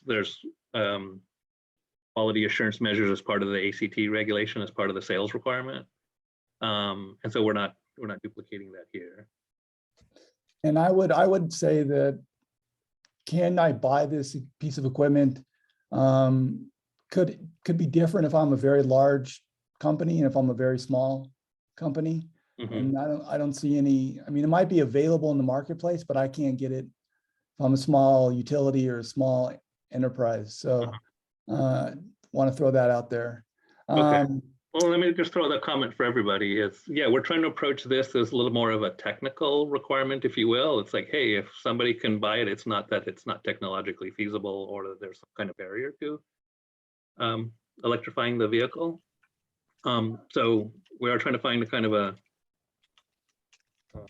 really straightforward, streamlined approach, and then to eliminate the need for every individual company to apply separately for the same thing. So we're trying to find that best balance. So just keep that in mind. With yeah, no, and I totally respect that position, that if it's not technically available, then there's exempt, and I appreciate that. But if it's technically being built, but the volume doesn't allow everybody to buy it all at once, or the smallest entity gets priced out, I think that should be an option to consider. Then I had a question, changing gears again, to hiring practices. If you're an out-of-state entity that delivers to the border or delivers via rail and has your final product trucked to a terminal, let's say, when do you have to verify, and how do you, I mean, what if you hired somebody and then they turned out not to be in compliance? What's the thinking on verification or letting those companies know what the list looks like? Or is it up to the fleets to have a sticker? well, yeah. So let me. I'll describe it like we do in truck and bus now, and I think the way we try to do the language. So one, everybody will have to report. If they're otherwise compliant, they will show up on this website. If you just type in their motor carrier number, they'll pop up on the list if they meet the basic requirement and have reported accurately. If somebody's on this list and you check it and say, yep, here's my screenshot or whatever you're going to use, or you get a certificate from them, you've met your obligation. If for some reason they misrepresented a piece of information to be on that list, then that becomes an issue between us and them, not necessarily you. Only exception would be if you knowingly are hiring somebody that's been non-compliant and just has false information. That would be a different situation, but that's generally the approach. So as long as you take the steps to verify, then we're going to rely on the information that's available to you. Thanks. And then my last question relates to public funds. Can you clarify what the intent of the contract length, this language is? Yeah, so this is to simply leave the door open for funding programs to determine how to provide funding. And this is an idea that was used in the past. So for certain programs, it's, hey, we're going to give you X number of dollars for a cleaner vehicle, engine, or whatever, and for a 3-year contract term. And so you can't include that vehicle towards a compliance obligation. And there's all kinds of reasons for that. But one of the reasons is, hey, we can't count it towards our SIP obligations if you allow the vehicle to count towards compliance.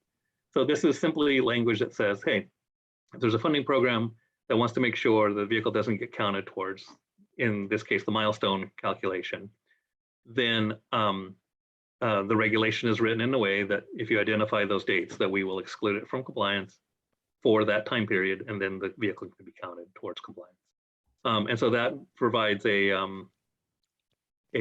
mechanism to allow funding and the regulation to work together on that, even on the same vehicle, same fleet, to take advantage of that. So that was used in the past. That's part of the reason we have it in here now. Okay, That's it. Thank you, Tony. Next in line to speak is Jimmy O'Day. Jimmy, I've unmuted your mic. You may speak. Hi, afternoon. Thanks, Tony and CARB staff for great information today. Jimmy O'Day at CalSTART. Question on the emissions inventory. I think Olivia said the 2040 sales requirement was not factored in. And I think Sam Wilson asked about the light duty requirement. Just want to confirm that that wasn't included in, or maybe the question is the inventory shown like on this slide any different than what was in the November inventory? No, yeah. So, I mean, there are some differences, but they're mostly small. I do believe that, somebody correct me if I'm wrong, but I believe the 100% sales requirement is included. Yeah, some of the speaking notes got mixed up. So this includes basically the entire proposal. So the 3 different categories and the 100% sales requirement. Yeah, what isn't shown are vehicles that are light duty. It's not necessarily shown here because this is 2B through 8. But as I mentioned, the number of vehicles there is trivial in comparison to the total number of ZEVs in California and the amount being sold every year.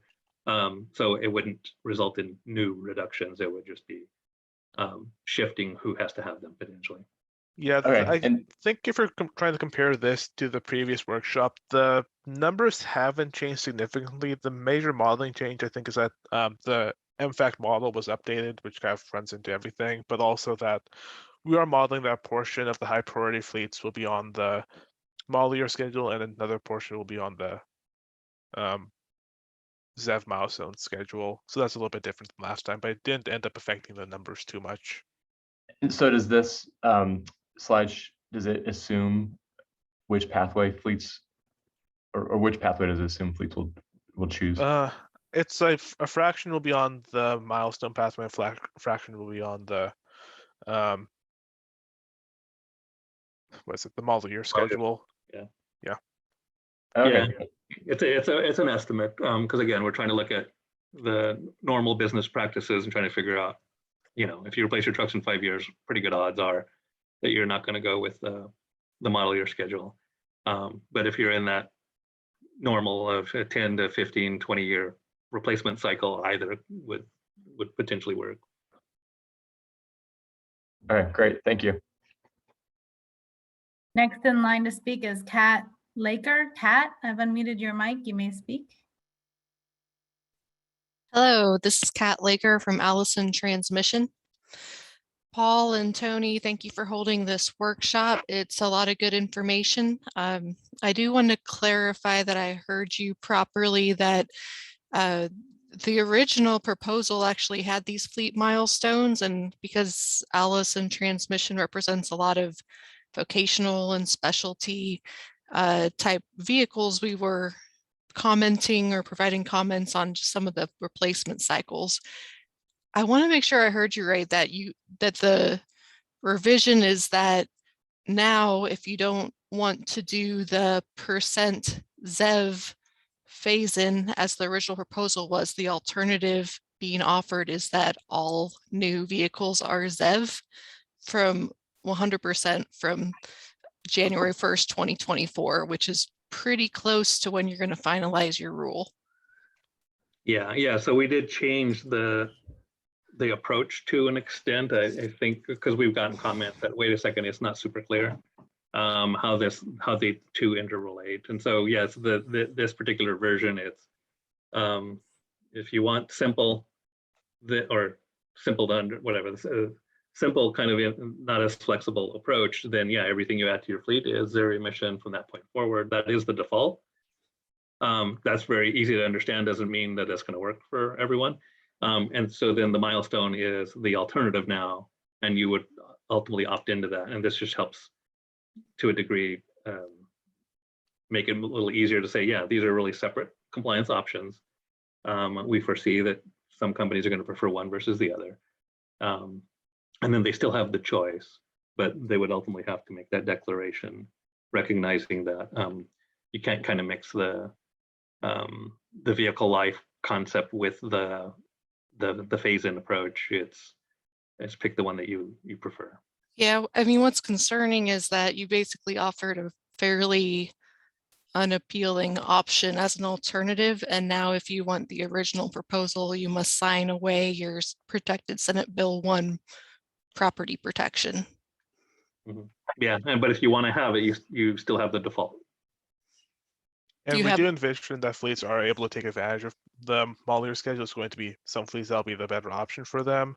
And it does comply with all requirements of SB1. So Yeah, and again, as we try to touch on, again, a number of companies aren't keeping the vehicles to 18 years. So even though technically the statutory limit is 18 years, it's just not the way they operate. So they wouldn't necessarily retire anything earlier than normal without keeping it 18 years. But this what the language specifies in terms of the SB1. And so we're going to use that, and that's the, lack of a better term, the backstop.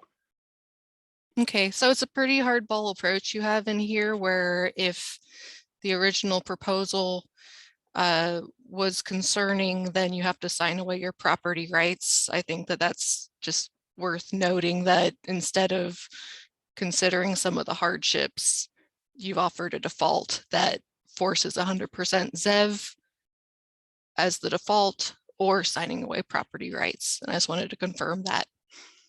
Sounds like that's what you have. So then my question goes to, when you talk about 140 models that are available, that is based off of HVIP, right? There's a lot on HVIP. I don't know if every single one is.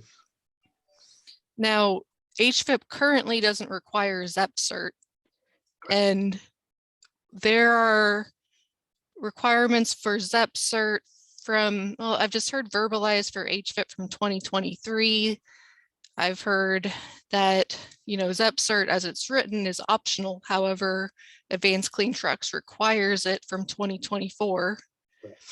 As a tier 1 supplier, we're trying to get more information on this regulation we must support for availability from our OEMs and from entities within California policy, and there's not a lot of clarity there. So, when you talk about what's going to be available, it must be certified. Are you talking about ZEP cert, or are you talking about some other certification method? Yeah, well, we did not, let's see. So, but yes, it is 2024 for the Advanced Clean Truck regulation for the manufacturer to be able to get credit for selling it towards their own compliance obligation. We did not put that language specifically in the fleet part of the requirement. And then there are basic certification requirements that any vehicle needs to be sold, or any engine needs to be sold in California. Those will all still be applicable. And which ones are those? The different certification requirements, whether it's combustion vehicle or otherwise. There's the certification standards that ultimately need to be met, and part of, and you probably may be familiar, phase 2 has requirements that apply both at engine and vehicle efficiency and other mechanisms to determine compliance. Yeah, but if it's a zero emissions vehicle, which certification method will guarantee that? Is it ZEP cert, or is it something else? Well, the ZEP cert would be required for the manufacturer starting with the 24 model year, not before, under the ACT regulation. And so we would expect that all manufacturers would certify vehicles to that. It doesn't cover, ZEP cert does not cover, is it incomplete? Chassis certified vehicles, so mainly vehicles in the class 2B and 3 range, yeah. Yeah, so that's all the heavier vehicles, so everything class 4 and above, and the engine certified class 3 vehicles, those will fall under ZEP cert. I just like to say, as a manufacturer, we really want to make sure that we're offering a product that customers can count on, and the certification requirements have been pretty unclear. I do recognize you're not including them in advanced clean fleets because it's required from advanced clean trucks. But it does seem like it's a gap right now as far as making sure that there's certainty in the supply chain on how this fits into making the market aware of available models. If you could answer how many of these 140 ZEV models have already passed ZEP cert, perhaps I just haven't been talking to the right people, but as we've been trying to get more information on supporting ZEP-cert. It's been pretty significantly hard, and so we're just worried about a gap here. No, understood. Okay, but just make sure we're talking the same language. It is clear that ACT requires ZEP-cert starting with the 24 model year. There is no requirement in effect now to, other than, like you mentioned, ZEP-cert is an optional standard, if you will, for as far as certification requirement. So there's no reason at this point for somebody to certify other than for incentive programs that may favor or may, I don't even know if there's a variable as to you're more likely to get funding if you have been ZEP certified or not. But that would right now would be the only potential driver that I'm aware of. Right. So there's some sort of certification requirement that may be part of the unavailable ZEV list, but it's not quite clear which certification requirements those would be for a ZEV vehicle. So that's one concern. Yeah. Well, I'm sorry, and okay, appreciate that. And then again, like for your benefit and others, it's this language would potentially would obviously apply to the vehicles that are subject to the ZEP cert requirement, but because some aren't, we didn't limit it to that. So any feedback there would be helpful. Maybe we need to make a distinction or something. Yeah, and maybe it's something that can be worked out with more detail, but this does seem like a problem area that there's not very much clarity because you know, we're reaching out to different entities on being ready for the ZEP cert, and it's been pretty bare on responses. So, you know, beyond that, just more specifically to what you have in this rule, you have vehicle configuration. A clear definition of what vehicle configuration means would be a very helpful addition, just to understand, you know, which parts of vocational market needs are actually defined by this and which part may be lost in the details. Like you said, some of these truck types are very low volume, but we just try to make sure that the needs aren't lost, even though they're low volume, since they're the customers we serve. Right. Okay. Yeah. And any comments and ways to improve it too we would appreciate, and to kind of cover some of those points. All right. Thank you, Tony. Next in line to speak is Devon Collins. Devon, I've unmuted your mic. You may speak. Hello, this is Devon from the Postal Service. So I want to return to my earlier question about what mechanisms have been considered to ensure that the Postal Service can meet its universal service obligation in the event that the milestone is not reached. Okay. Well, I would say maybe we should have a meeting to discuss what those potentials might be. I think given the provisions that we have in here, if you're saying, hey, the mileage characteristics aren't going to work for the fleet, can you get to the 10%? I can't imagine you can't. If there's a problem because there's an infrastructure delay at a particular project, just to make sure that we're talking, all of us talking the same language, is the language is in essence saying, hey, you can delay the delivery of the vehicle so that it's not parked on your lot where you can't use it.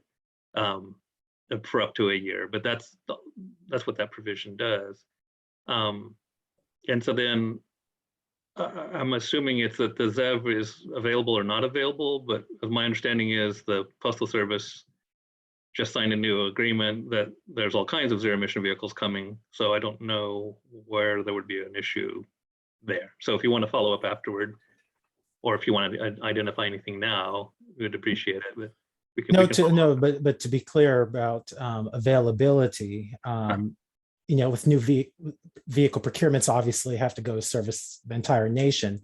So with the expansion of the rule to the light duty trucks, which are the majority of our delivery fleet, correct, and are which age it, the mandatory retirement, I think poses a real issue that if we have to pull these from routes and we don't have ZEV vehicles available to replace those routes. Right. I mean, all the other regulated entities can make cost benefit analyses about what services and what they can do, what they can provide, right? They're not under a federal mandate to deliver to every household in California 6 days a week. Sure. Okay. Correct? Paul, just go to the model. I mean, so I'm assuming for the Postal Service, from at least what information I know anyway, that odds are that milestone schedule would probably be the one that you would probably work towards, since it, you know, allows you to keep any truck you want around longer as long as you phase in those milestones. My understanding was that the planned purchases that would apply nationwide would easily fit in within the California goals here potentially.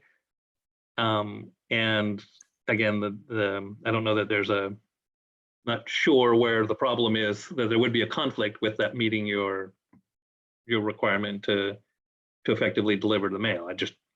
But again, there could be a situation, but it's not obvious to me that the mileage. There could be. I'm not saying that there will, but okay. But if there is, but my concern as a lawyer is that there's a mechanism to ensure that the mail is still delivered without violating civilly or criminally California law.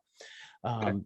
So if we need to have a dedicated meeting to, you know, discuss this in more detail, but I think that needs to be, that the uniqueness of the Postal Service as a regulated entity needs to be clearly addressed in this regulation. Okay, well, yeah, and I guess if that's not obvious, let me just state it. It's like, sure, we do not want to have a conflict with your ability to deliver mail, but if there's a specific likelihood of a situation, maybe we can address it a whole lot better than putting a generic statement out there or something, because you'll find that every fleet is different. They all have different situations, and so we're trying to make sure that we can deal with pragmatic issues in terms of how we construct the rule to be able to address those situations when they occur. And chances are that a situation on fleet one or for one fleet would potentially exist somewhere else. So better we understand it, better we can craft. And my second, which is a quicker question, is for the reporting requirements, are there any protections for commercially sensitive information in the purchase orders for vehicles and the like? I didn't see any in the draft rule, but I didn't know if you were relying on some other sort of protections under California law. I mean, we are subject to the Public Records Act request. Largely, the regulation does have record keeping requirements where you would keep the file, so you wouldn't necessarily submit those to us, but they would need to be made available for audit, for example. So yeah, any areas of sensitivity, identify those, and we can talk to our legal team about how to address your potential concerns. Thank you. Next in line to speak is Nicole Rice. Nicole, I've unmuted your mic. You may speak. And I guess just one quick thing. We're at about 12:30, so I think we have 8 hands left. If we keep it to about 3 minutes to comment, we should be done by about 1. So okay, Yeah, go well, ahead. and with that said, since we are past the previously scheduled time, and we do recognize that we had a typo in our notice, we're going to go through the list of everybody that's raised their hand and then not take any additional ones at this point. And then you can always follow up with us via phone call, email, or some other mechanism if there's still an outstanding question. Thanks. Okay, hello. Can you all hear me okay? Yes. Yep. Okay, perfect. Nicole Rice with the California Natural Gas Vehicle Coalition. Just want to thank you all for holding this workshop. And I just have a couple of clarifying questions, most of which have been answered with previous conversations, specifically related to the exemption for ZEVs when they are not available for purchase. So I've heard the conversation that's been had related to the process, you know, the definitions, what it means to be commercially available. And I don't need to ask any additional questions based upon the responses that have been given, but I will just share that I would encourage staff to come up with a transparent process for handling that particular exemption, how the list is going to be populated, and how qualified trucks will be provided on that list. I think it'd be important for transparency's sake and avoid the appearance of any subjectivity related to what vehicles are on the list or left off of the list. So based upon what I heard from that conversation, that would be my recommendation to staff. I also wanted to quickly point out related to the infrastructure, having infrastructure and, the exemption related to infrastructure construction delays. As we've heard through a lot of the workshops related to ACF on infrastructure needs and requirements, there have been a lot of challenges raised that have been talked about on this call and other calls, including last week's board meeting. And there could be several situations where infrastructure is not available beyond just a construction project that's been delayed. So I was just wondering if staff had any thoughts about how to deal with just general infrastructure when it's not available. So in your question there, it's beyond the construction delays, just other reasons that it would take longer?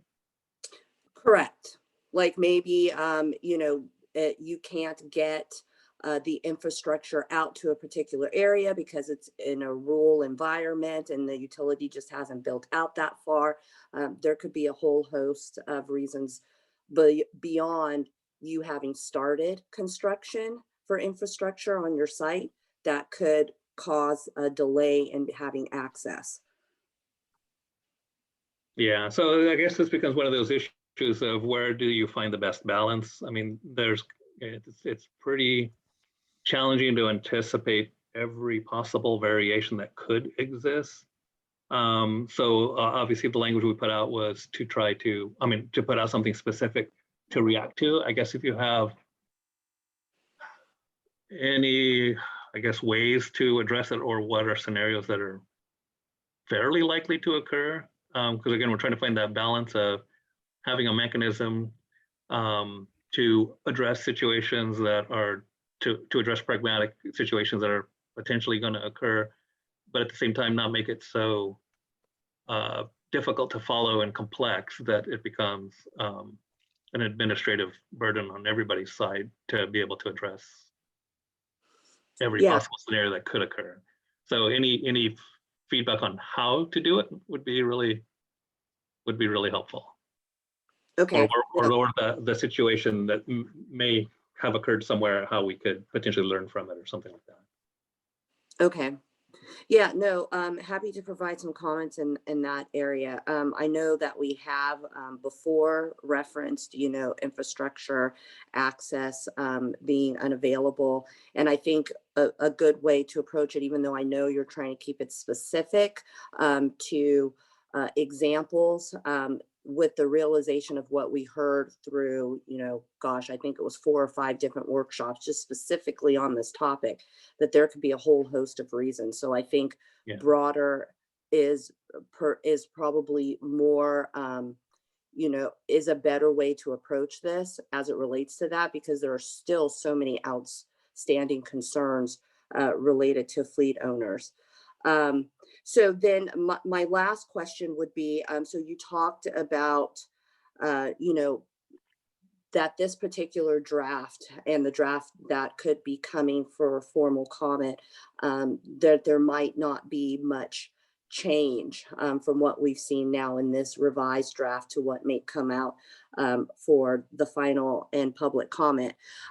So I was wondering if there were any particular parts of the regulation that staff knows that they will not necessarily be entertaining any changes to? No, I don't think there's a way to answer. The part about going to zero emission part will stay. But that's pretty much it. This is our, this is the second iteration of the actual language. So we do think we're getting closer to a final proposal, but all issues and comments are still open for consideration. We're obviously going to go back and internally discuss all the comments we've gotten so far, but we will continue to do that with the ones that we get coming in, including some suggested changes and how to do that. So, but I do think we're getting closer to where we're gonna, what we might present to the board. We've been at this for what, 2 to 3 years now. So we got to get closer to final proposal, and it's, you know, our obligation to you guys to kind of say, hey, look, here's where we think is the best thinking right now. This by no means is completely done, but I don't expect a 180 or anything like that either. So. Okay. Okay, that's fair. I appreciate it. Thank you, Tony. Thanks, staff. Thank So you. there's, go ahead, Paul. Oh, go ahead. Oh, I was just going to call the next speaker, John McNamara. You have unmuted your mic. You may speak. Can you hear me all right? Yep. Thank you for having the workshop and for the changes. Just had a quick question. In past presentations you made, you talked about Senate Bill 1383 and how this rule might affect that. Have you talked to anybody at Cal Recycle about how this new language you put out would affect their implementation of that regulation? Well, yeah, we've spoken to them in the past. We've also spoken to a number of fleets that are potentially affected by it. We previously discussed, and we're still looking at, the scoping plan 2 is going to shape where the long-term policy is. And so we're trying to coordinate as best we can with some of the issues that are being modeled there. And, you know, more recently, I don't know the specifics of it, but we know that one of the issues was concerns about digesters that were built to comply with 1383 and being able to take advantage of the LCFS program and so on. And there was no other avenues for that use to be outside of transportation. The PUC adopted, I'm not sure the right terminology, so forgive me, but the CPUC made a decision that does require the utilities to procure renewable fuels for electricity generation that creates this new market mechanism. And so all of those things all interplay. And so it does create yet another avenue that's not necessarily transportation. So we don't see there's the same potential concerns about stranded assets and other things become smaller. We're still trying to get a better handle on that and understand what the how the interaction between those requirements and this proposed regulation intertwine. But we also do believe that given the way we have the option to phase in the requirements over some time, that we're still talking about, you know, at least 15-year phase in of zero emission vehicles over time. So continued use of existing vehicles, whether they're CNG or otherwise, will continue for, you know, easily another decade, potentially 2, depending on the specifics. So, but we're still trying to get a little bit better handle on that. And I guess per your comment is maybe follow up with Cal Recycle on any latest thinking and how those other changes that have occurred might lead into a recommendation in that arena or not. It's not a simple matter, to tell you the truth, but we're still trying to get a better handle on it. Yeah, no, we appreciate that. We've been working on it, as you know, for probably 3 years. We've been making comments at all the workshops, and it's definitely still a major gap, and it's still an issue. Definitely recommend you talk to Cal Recycle. I think you should probably also talk to PUC, because there's a, based on what I just heard you say, based on your understanding, I think you need to get more information, because it's not going to provide the outlets that they need to meet the Senate Bill 1383 requirements. So hopefully we can get more information on that later.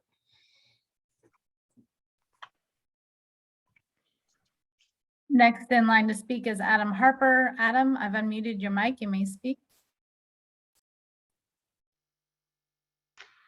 Tony, CARB staff, one, I want to thank you for the workshop. Learned a lot, coming to understand more about this rule. I'm going to focus on something that's not really a direct impact, but more of a direct impact for our members, because I think it's an area I haven't gotten enough clarity on. And it's the scope of applicability and how that applies to what you're purchasing. Like, when are you hiring a fleet? And I think it comes down to the definition of owns, operates, or directs under scope and applicability and the fleet applicability. And what hires fleets mean. I mean, if you're hiring a caterer to a regular contract, and you're over $50 million business and they may be using a 3B vehicle, does that fall into this? Or if you're hiring a contractor to do contracting and you're a $50 billion business, because one of the things we've done in this rule is gone well beyond kind of transportation equipment and kind of have included the trucks that'll take crews to job sites, just kind of an overall expansion. I think a lot of people may not be thinking they're hiring fleets, but you may be. And I'm just trying to get that clarity of where are the businesses that aren't regulated by this, that may use those equipment, that can still do business with companies that have $50 million in revenue, and those companies can still do business with them. Yeah, so I'm gonna try, and part of the response to that, I want to make sure we're separating the two issues. So there's the broad requirement that applies to just hiring fleets broadly for all uses and transportation needs.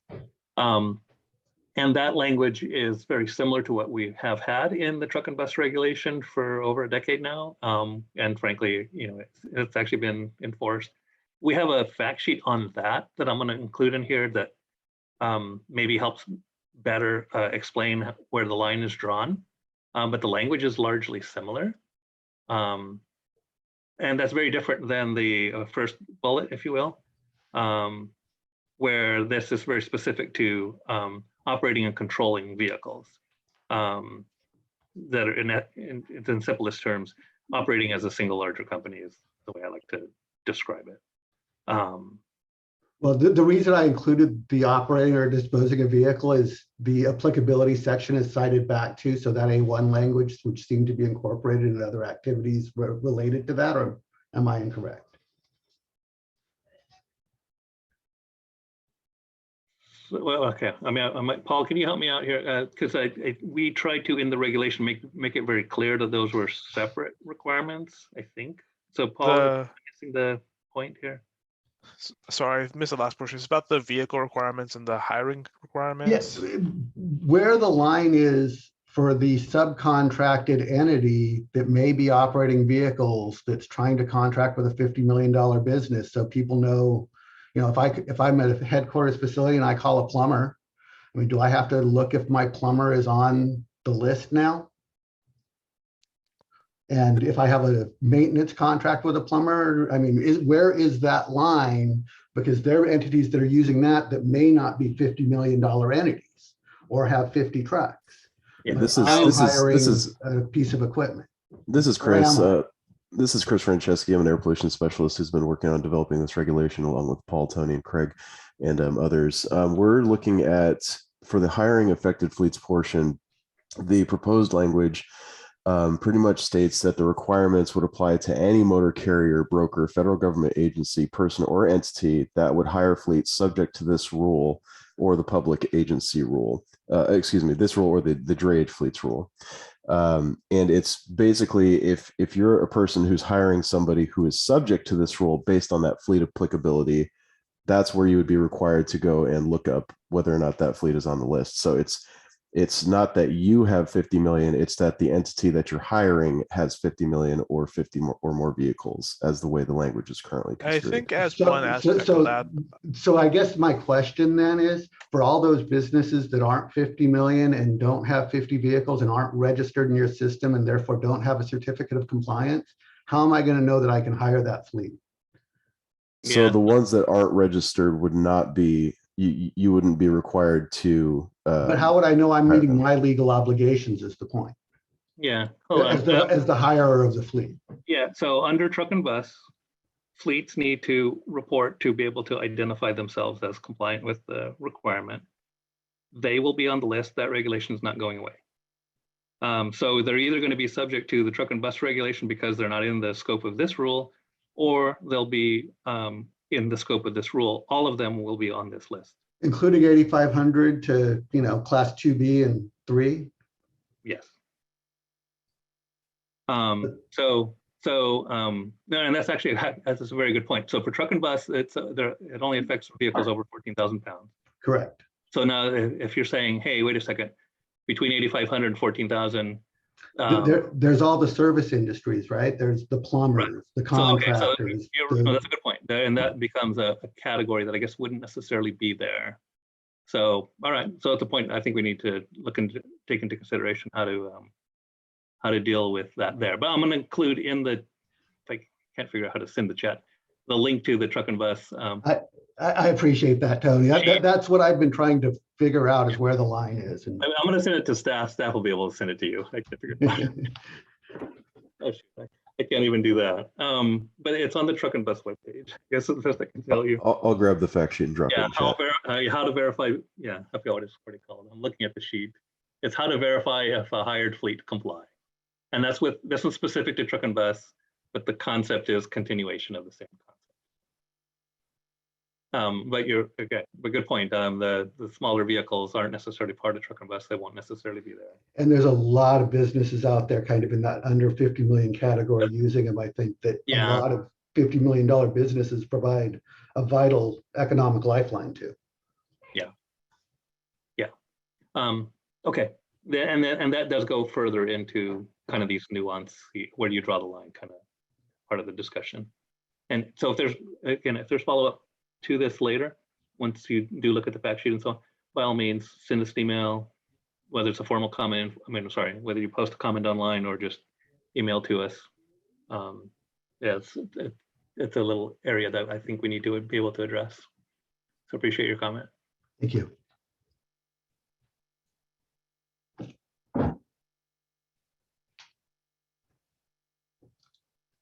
Oh, sorry. Next in line to speak is Lisa Mcgee. Lisa, I've unmuted your mic. You may speak.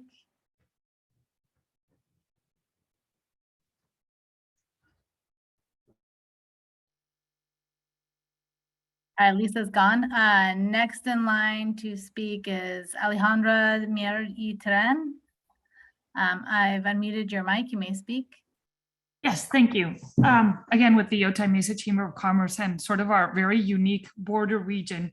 So in addition to the common ownership definition that I know Sean mentioned and I mentioned, we still have several companies, trucking companies that have entities on both sides of the border. And let me just say, for example, we could have an operator with 80 vehicles with maybe 60 vehicles in Tijuana and 20 vehicles in California. Where they have no charging opportunity in Tijuana, for example, and no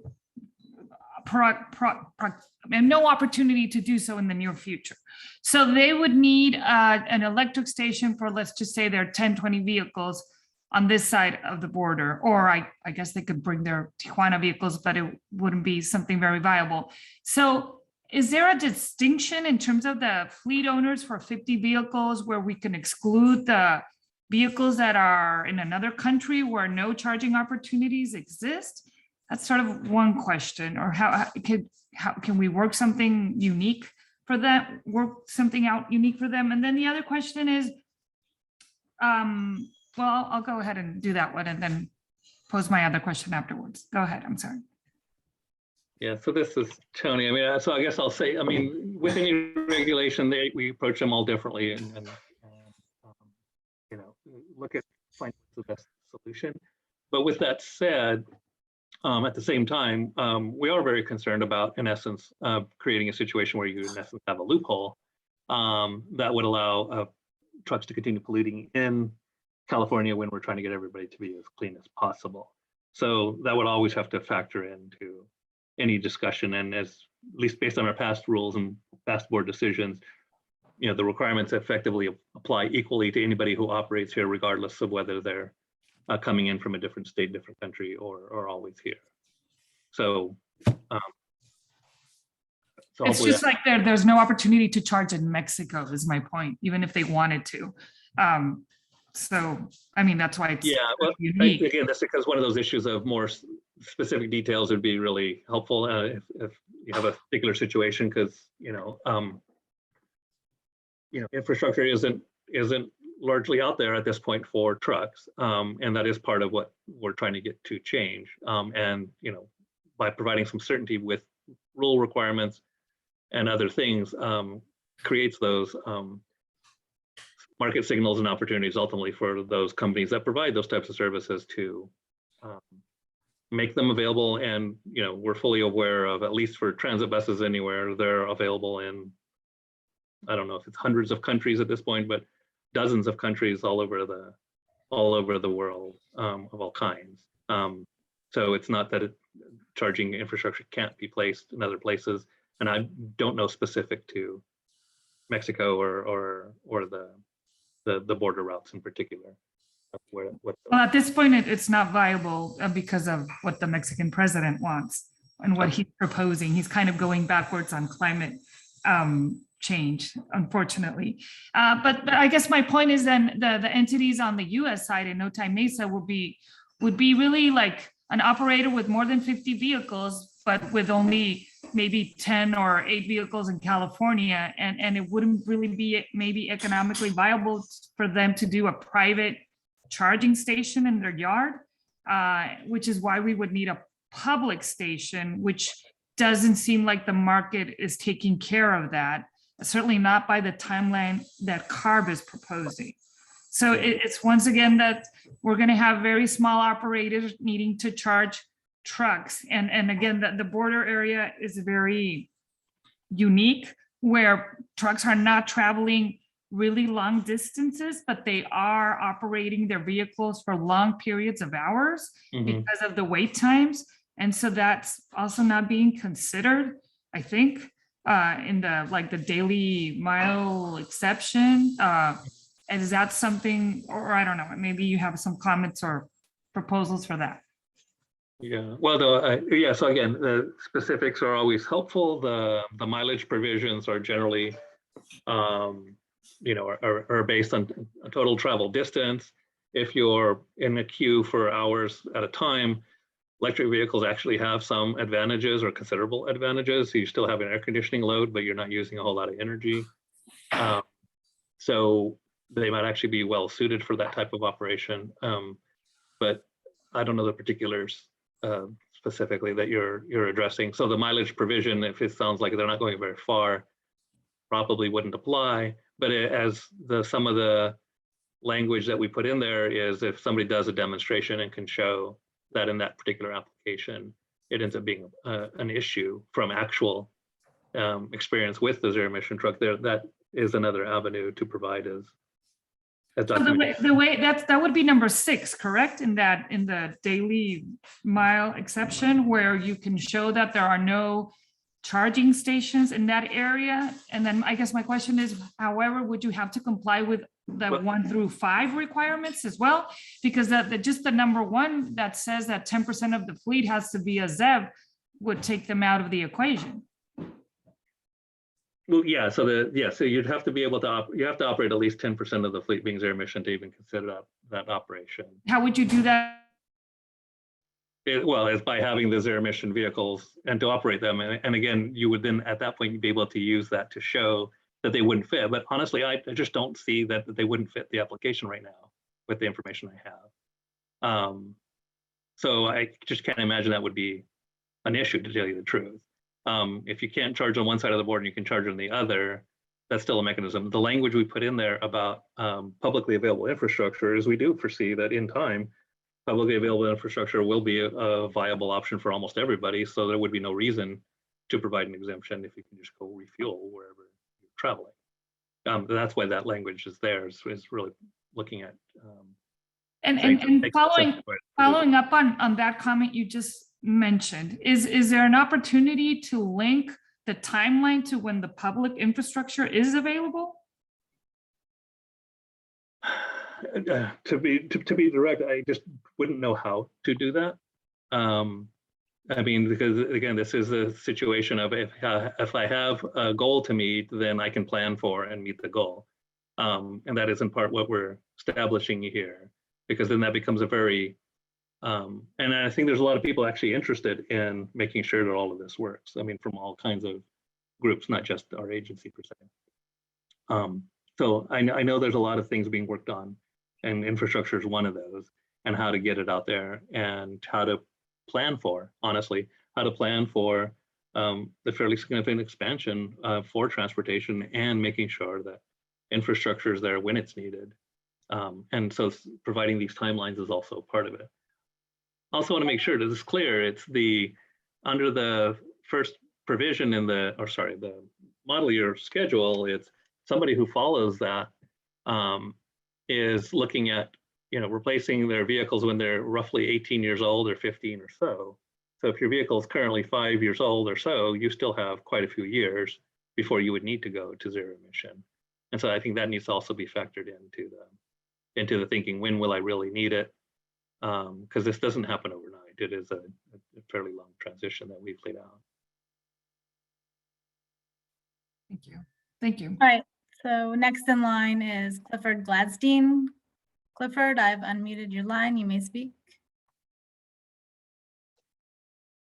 Thanks, Molly. And thanks, Paul and Tony and Molly and Chris and everybody. I know I'm exhausted. I can imagine how you're feeling. I'm just wondering what kind of stimulants you guys are using. Slide 26. 1 second. So we've established that the model year is going to be the default, and that fleets have to opt into the milestone, which was the primary option that was offered in the September draft. So what specifically is going to be the mechanism for opting in, and is the deadline January 1, 24? As it kind of vaguely, well, not vaguely, it implies in section 2015.2, that is that's going to be the deadline. But what is going to be the mechanism to actually opt in? Have you guys? Go ahead. Yes. So the annual reporting deadline would in essence be the first opportunity to opt in, or the first deadline, I guess, to make sure that you've opted in and identified what your plan is. Because and so I can't remember the exact month. I think it's February 1, right? Was the initial reporting deadline. That's correct. Yeah. So at that point, you could identify, yep, here's my existing fleet of vehicles.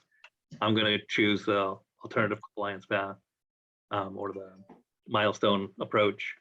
And so then when we look at your fleet and look to answer any questions, we would know, all right, here's the compliance option you have. We, our team would, be available to help people understand what their options are, how the flexibilities work, and then how any provision that might be applicable would apply. But that would be the first opportunity, is when you report. That's the first opportunity, but what is the deadline? Because the preamble to section 2015.2 implies that it's January 1, 24. Yeah, well, yeah, okay, so sorry. So I don't know how a better way to explain it. I mean, we're doing the reporting a little bit like I just think of IRS does taxes. You report what happened in the prior year. So in essence, what we're saying is, hey, report what your fleet looks like as of January 1. You have till the end of February to pull your records together, report it, and that establishes the trucks and which path you're going to follow. And then at that point, we would ultimately, this kind of information would be available real time to our enforcement personnel. So if they want to do an audit or a check in the field kind of thing, is the information being reported accurately, they would just be doing those kinds of verification checks in the field. And then obviously, if you're adding a non-combustion vehicle to your fleet under the model year schedule, then the only explanation is that you're doing it under some provision. And so if there's a disconnect there, we would reach out to you. So is this going to be an online process? I mean, what is going to be the formal process to opt in? Yeah, so I think there's probably one of the easiest things to look at if you're not as familiar with it. We do have truck and bus regulation does collect fleet information about the different vehicles in the fleet. People can go in and enter vehicle information one by one, or you can upload a data set if you have a data set. But we do ask for vehicle information like the VIN, license plate, and obviously your company name and so on. And so you'd be submitting that kind of information. And then, as we touched on, is as you change the vehicles in your fleet, you would simply report that as you go. But each year we would kind of say, yeah, here's the true update to update your information, make sure your fleet is overall still complying and so on. I'm sorry, you're confusing me more. Oh, I just want to know, at what point does a fleet say, I'm doing the model year or I'm doing the milestone? oh, sorry. Okay, yeah, they would do it when they first report at the beginning of 2024 is the first time they would do it. And then, as I mentioned earlier, the door isn't necessarily closed to changing your mind in the future. As long as the conditions of either path are met, you would be able to say, hey, wait a second, 5 years down the road, I'm now switching over to a different option. That would still be there, although not terribly likely for somebody to use that if they've already selected a path. But so the door's not closed. Will ARB have a formal, there is a specific document, a specific place where, bless you, where you have to opt into one or the other? Yeah, I guess, yeah. And so I guess that's something to be fleshed out in a little more detail. I think broadly the concept would be like, we'd have some standardized form that the fleet would sign and then submit to CARB, and then they would be on the pathway. But if we can do that at the same time, if they're doing the milestone pathway, they have to at the same time, give up their property rights for their SB1 property rights, right? Because they have to voluntarily waive their advantages of the health and safety code 43021, right? So would it all be part of the same form? Yes, yeah. I mean, so there'll be some kind of legal statement, and if we can do it electronically, I think we'll look to do that. If we have to have a signed, wet signature kind of thing, we'll take that approach. Okay. All right. Just quickly, I may have missed this, and I apologize. Slide 11. Sure. 1 second.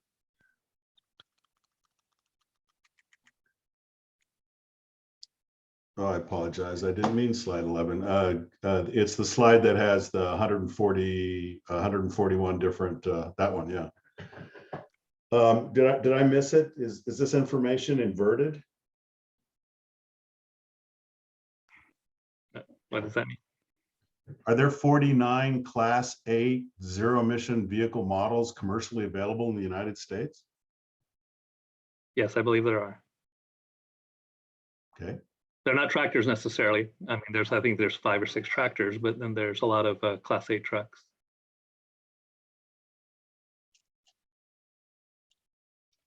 Thank you.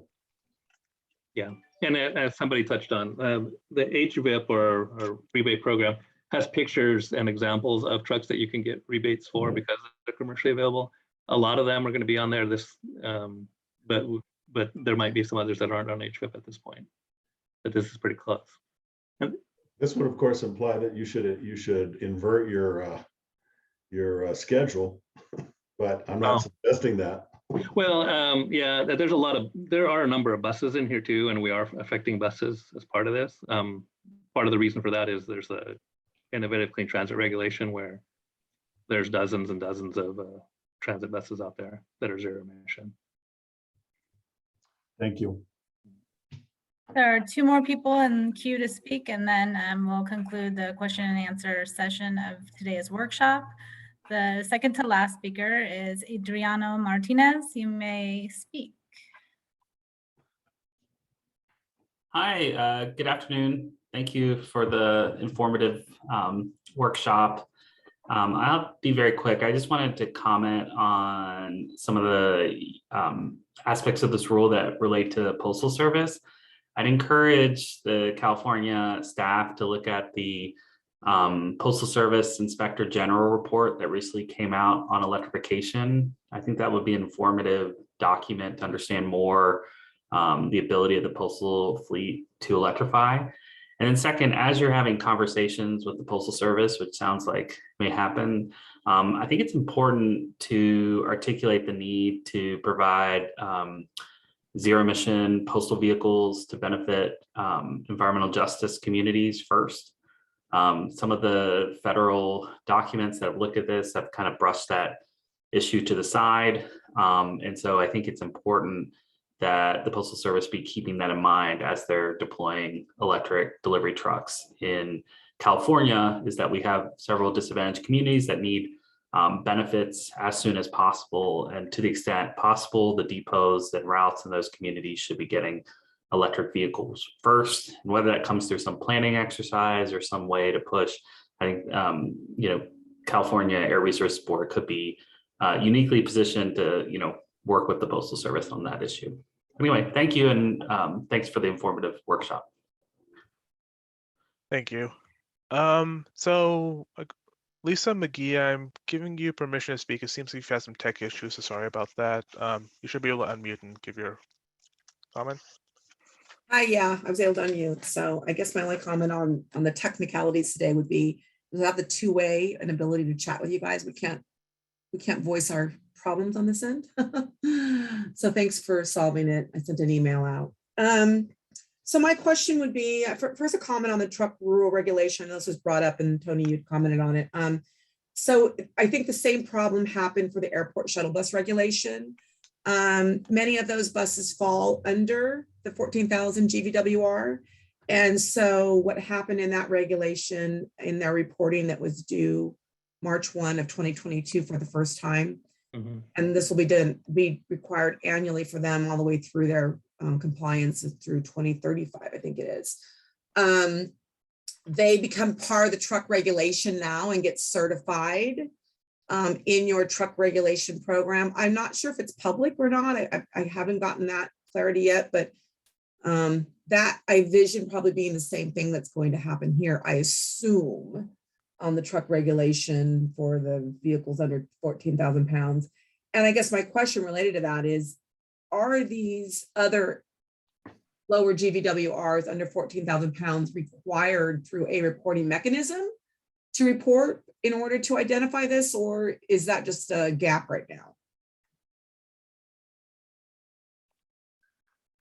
So Lisa, I didn't catch the part of the question. So for purposes of advanced clean fleets, they would be required to report all the vehicles that are subject to the regulation. So those under 14,000 pounds would be part of the mandatory reporting. Are you referring to the ones that aren't covered by the regulation?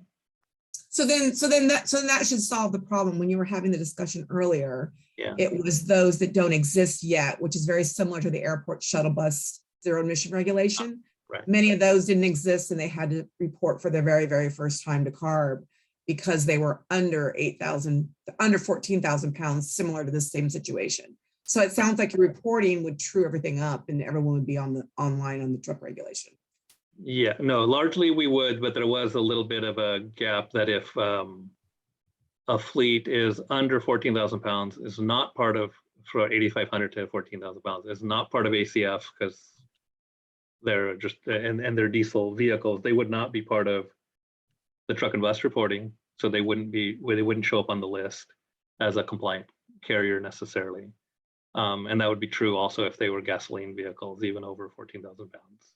So that is, so that not everybody's going to be listed, and that would create an unknown, I guess, as if I'm using a company that has gasoline vehicles, hasn't reported. There's no obvious way to identify them from a hiring perspective. So that, I think that's the issue, yeah.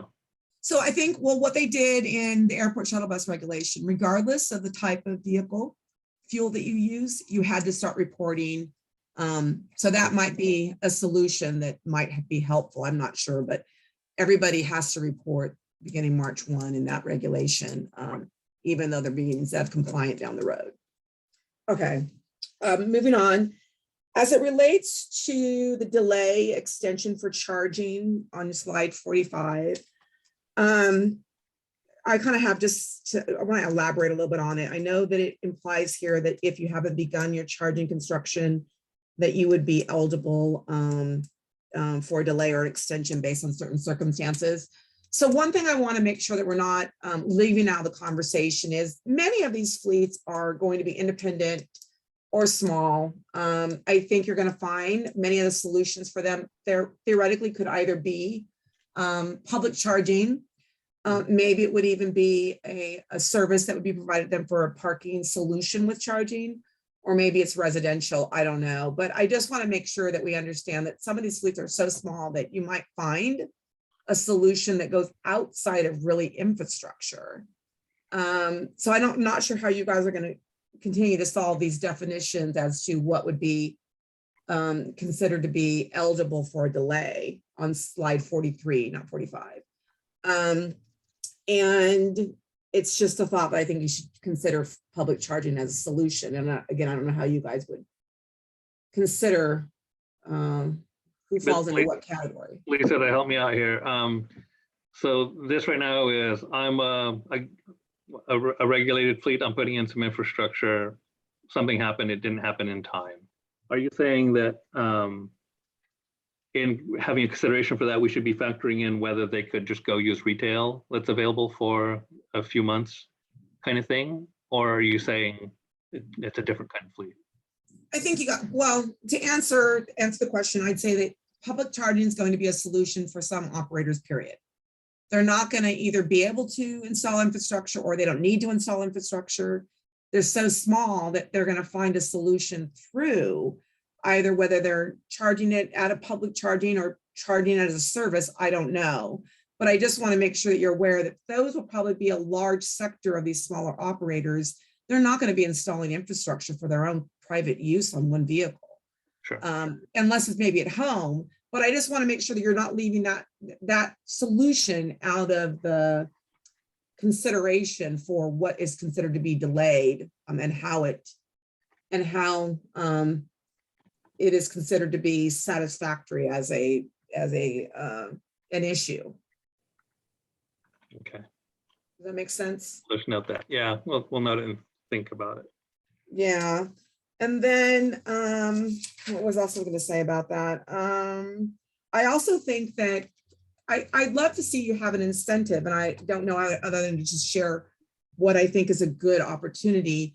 You've got so many commercial entities, in an area, whether it's, if you go down by Rancho Santa Fe, I think that's what it's called, Santa Fe, Rancho Santa Fe or Santa Fe, where you got all the warehouses and industrial.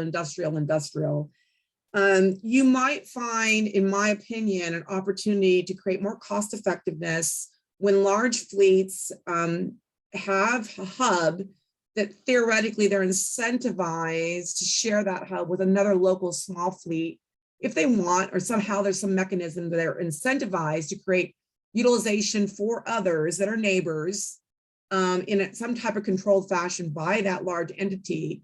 So that one, we've got a mechanism for fleets in the same neighborhood that could increase utilization, but there's an incentive for that large fleet to do so under their own control as to what could theoretically easily be achieved. I just think there are solutions like that with the low carbon fuel standard credits, with metered rates versus public charging rates, which are twice as high. I think you might find another great mechanism for the advanced clean fleet rulemaking as you're tying everything together. Okay. Let me see, I also had some more comments. On the definition, as you were trying to go back and forth with the commercially available definition, and I forget what slide it is, but you had all the available vehicles. Oh, I think like slide 14 or something. You just had it up with, yeah. So in there, I know that we're struggling with what is commercially available. I, as a fleet, and I, as an OEM, I can wear a couple different hats here and make my own comments. I think what could be satisfactory, since we're kind of ahead of the curve with the zero emission powertrain cert, which obviously solves, I think, a lot of fleets' concerns about availability, because you have so many good regulations in that, or provisions within that regulation to support some of the confidence that is behind that regulation for fleets. Is that, like, for example, you've got, whether it's class 4 saying 29 vehicles, how many OEMs is that? And how many of those OEMs have actually delivered any vehicles? Because I know in the class 8, if I look at those 49, I'd probably say most of them haven't delivered anything yet.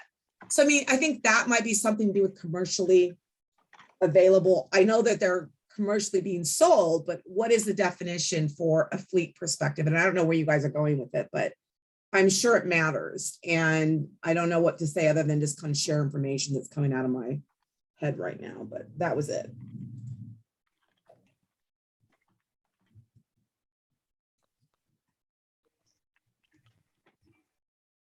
Okay. Thank you for the feedback, Lisa. We appreciate it. Okay. And okay. So for our last speaker, Mark Smith, I've given you permission to speak. If you could give your affiliation and begin, and you'll be our last speaker for the day. Sure, Paul. Thank you. This should be a really quick one. My name is Mark Smith. Can you guys hear me? Yep. Autocar trucks. So I just want to make sure I'm understanding things correctly. Under this ACF, fleets have two paths to compliance. The model year, which says 100% of new vehicles are ZEV, but you must retire your end-of-life vehicles. That's correct. Both. Okay. Well, Tony. The second is the milestones path, which says, according to the percentage limits, you can mix and match your new vehicle, so you don't have to buy 100% zero emissions, and you get to keep your older vehicles as long as you meet the percentage requirements. Is that correct? Yes. All right. Thank you for explaining that to me. That's all I need to know. Okay, I like that. Those Simple and questions. quick. All right, Craig. All right, yeah, well, so thanks everyone for your comments and your questions. I'm hopeful you were able to get a lot of good information for this workshop. Let me just remind everyone again, we have 2 more workshops coming up, May 4th and May 6th. For more information, visit our website on those workshops coming up. And also, your comments are always welcome.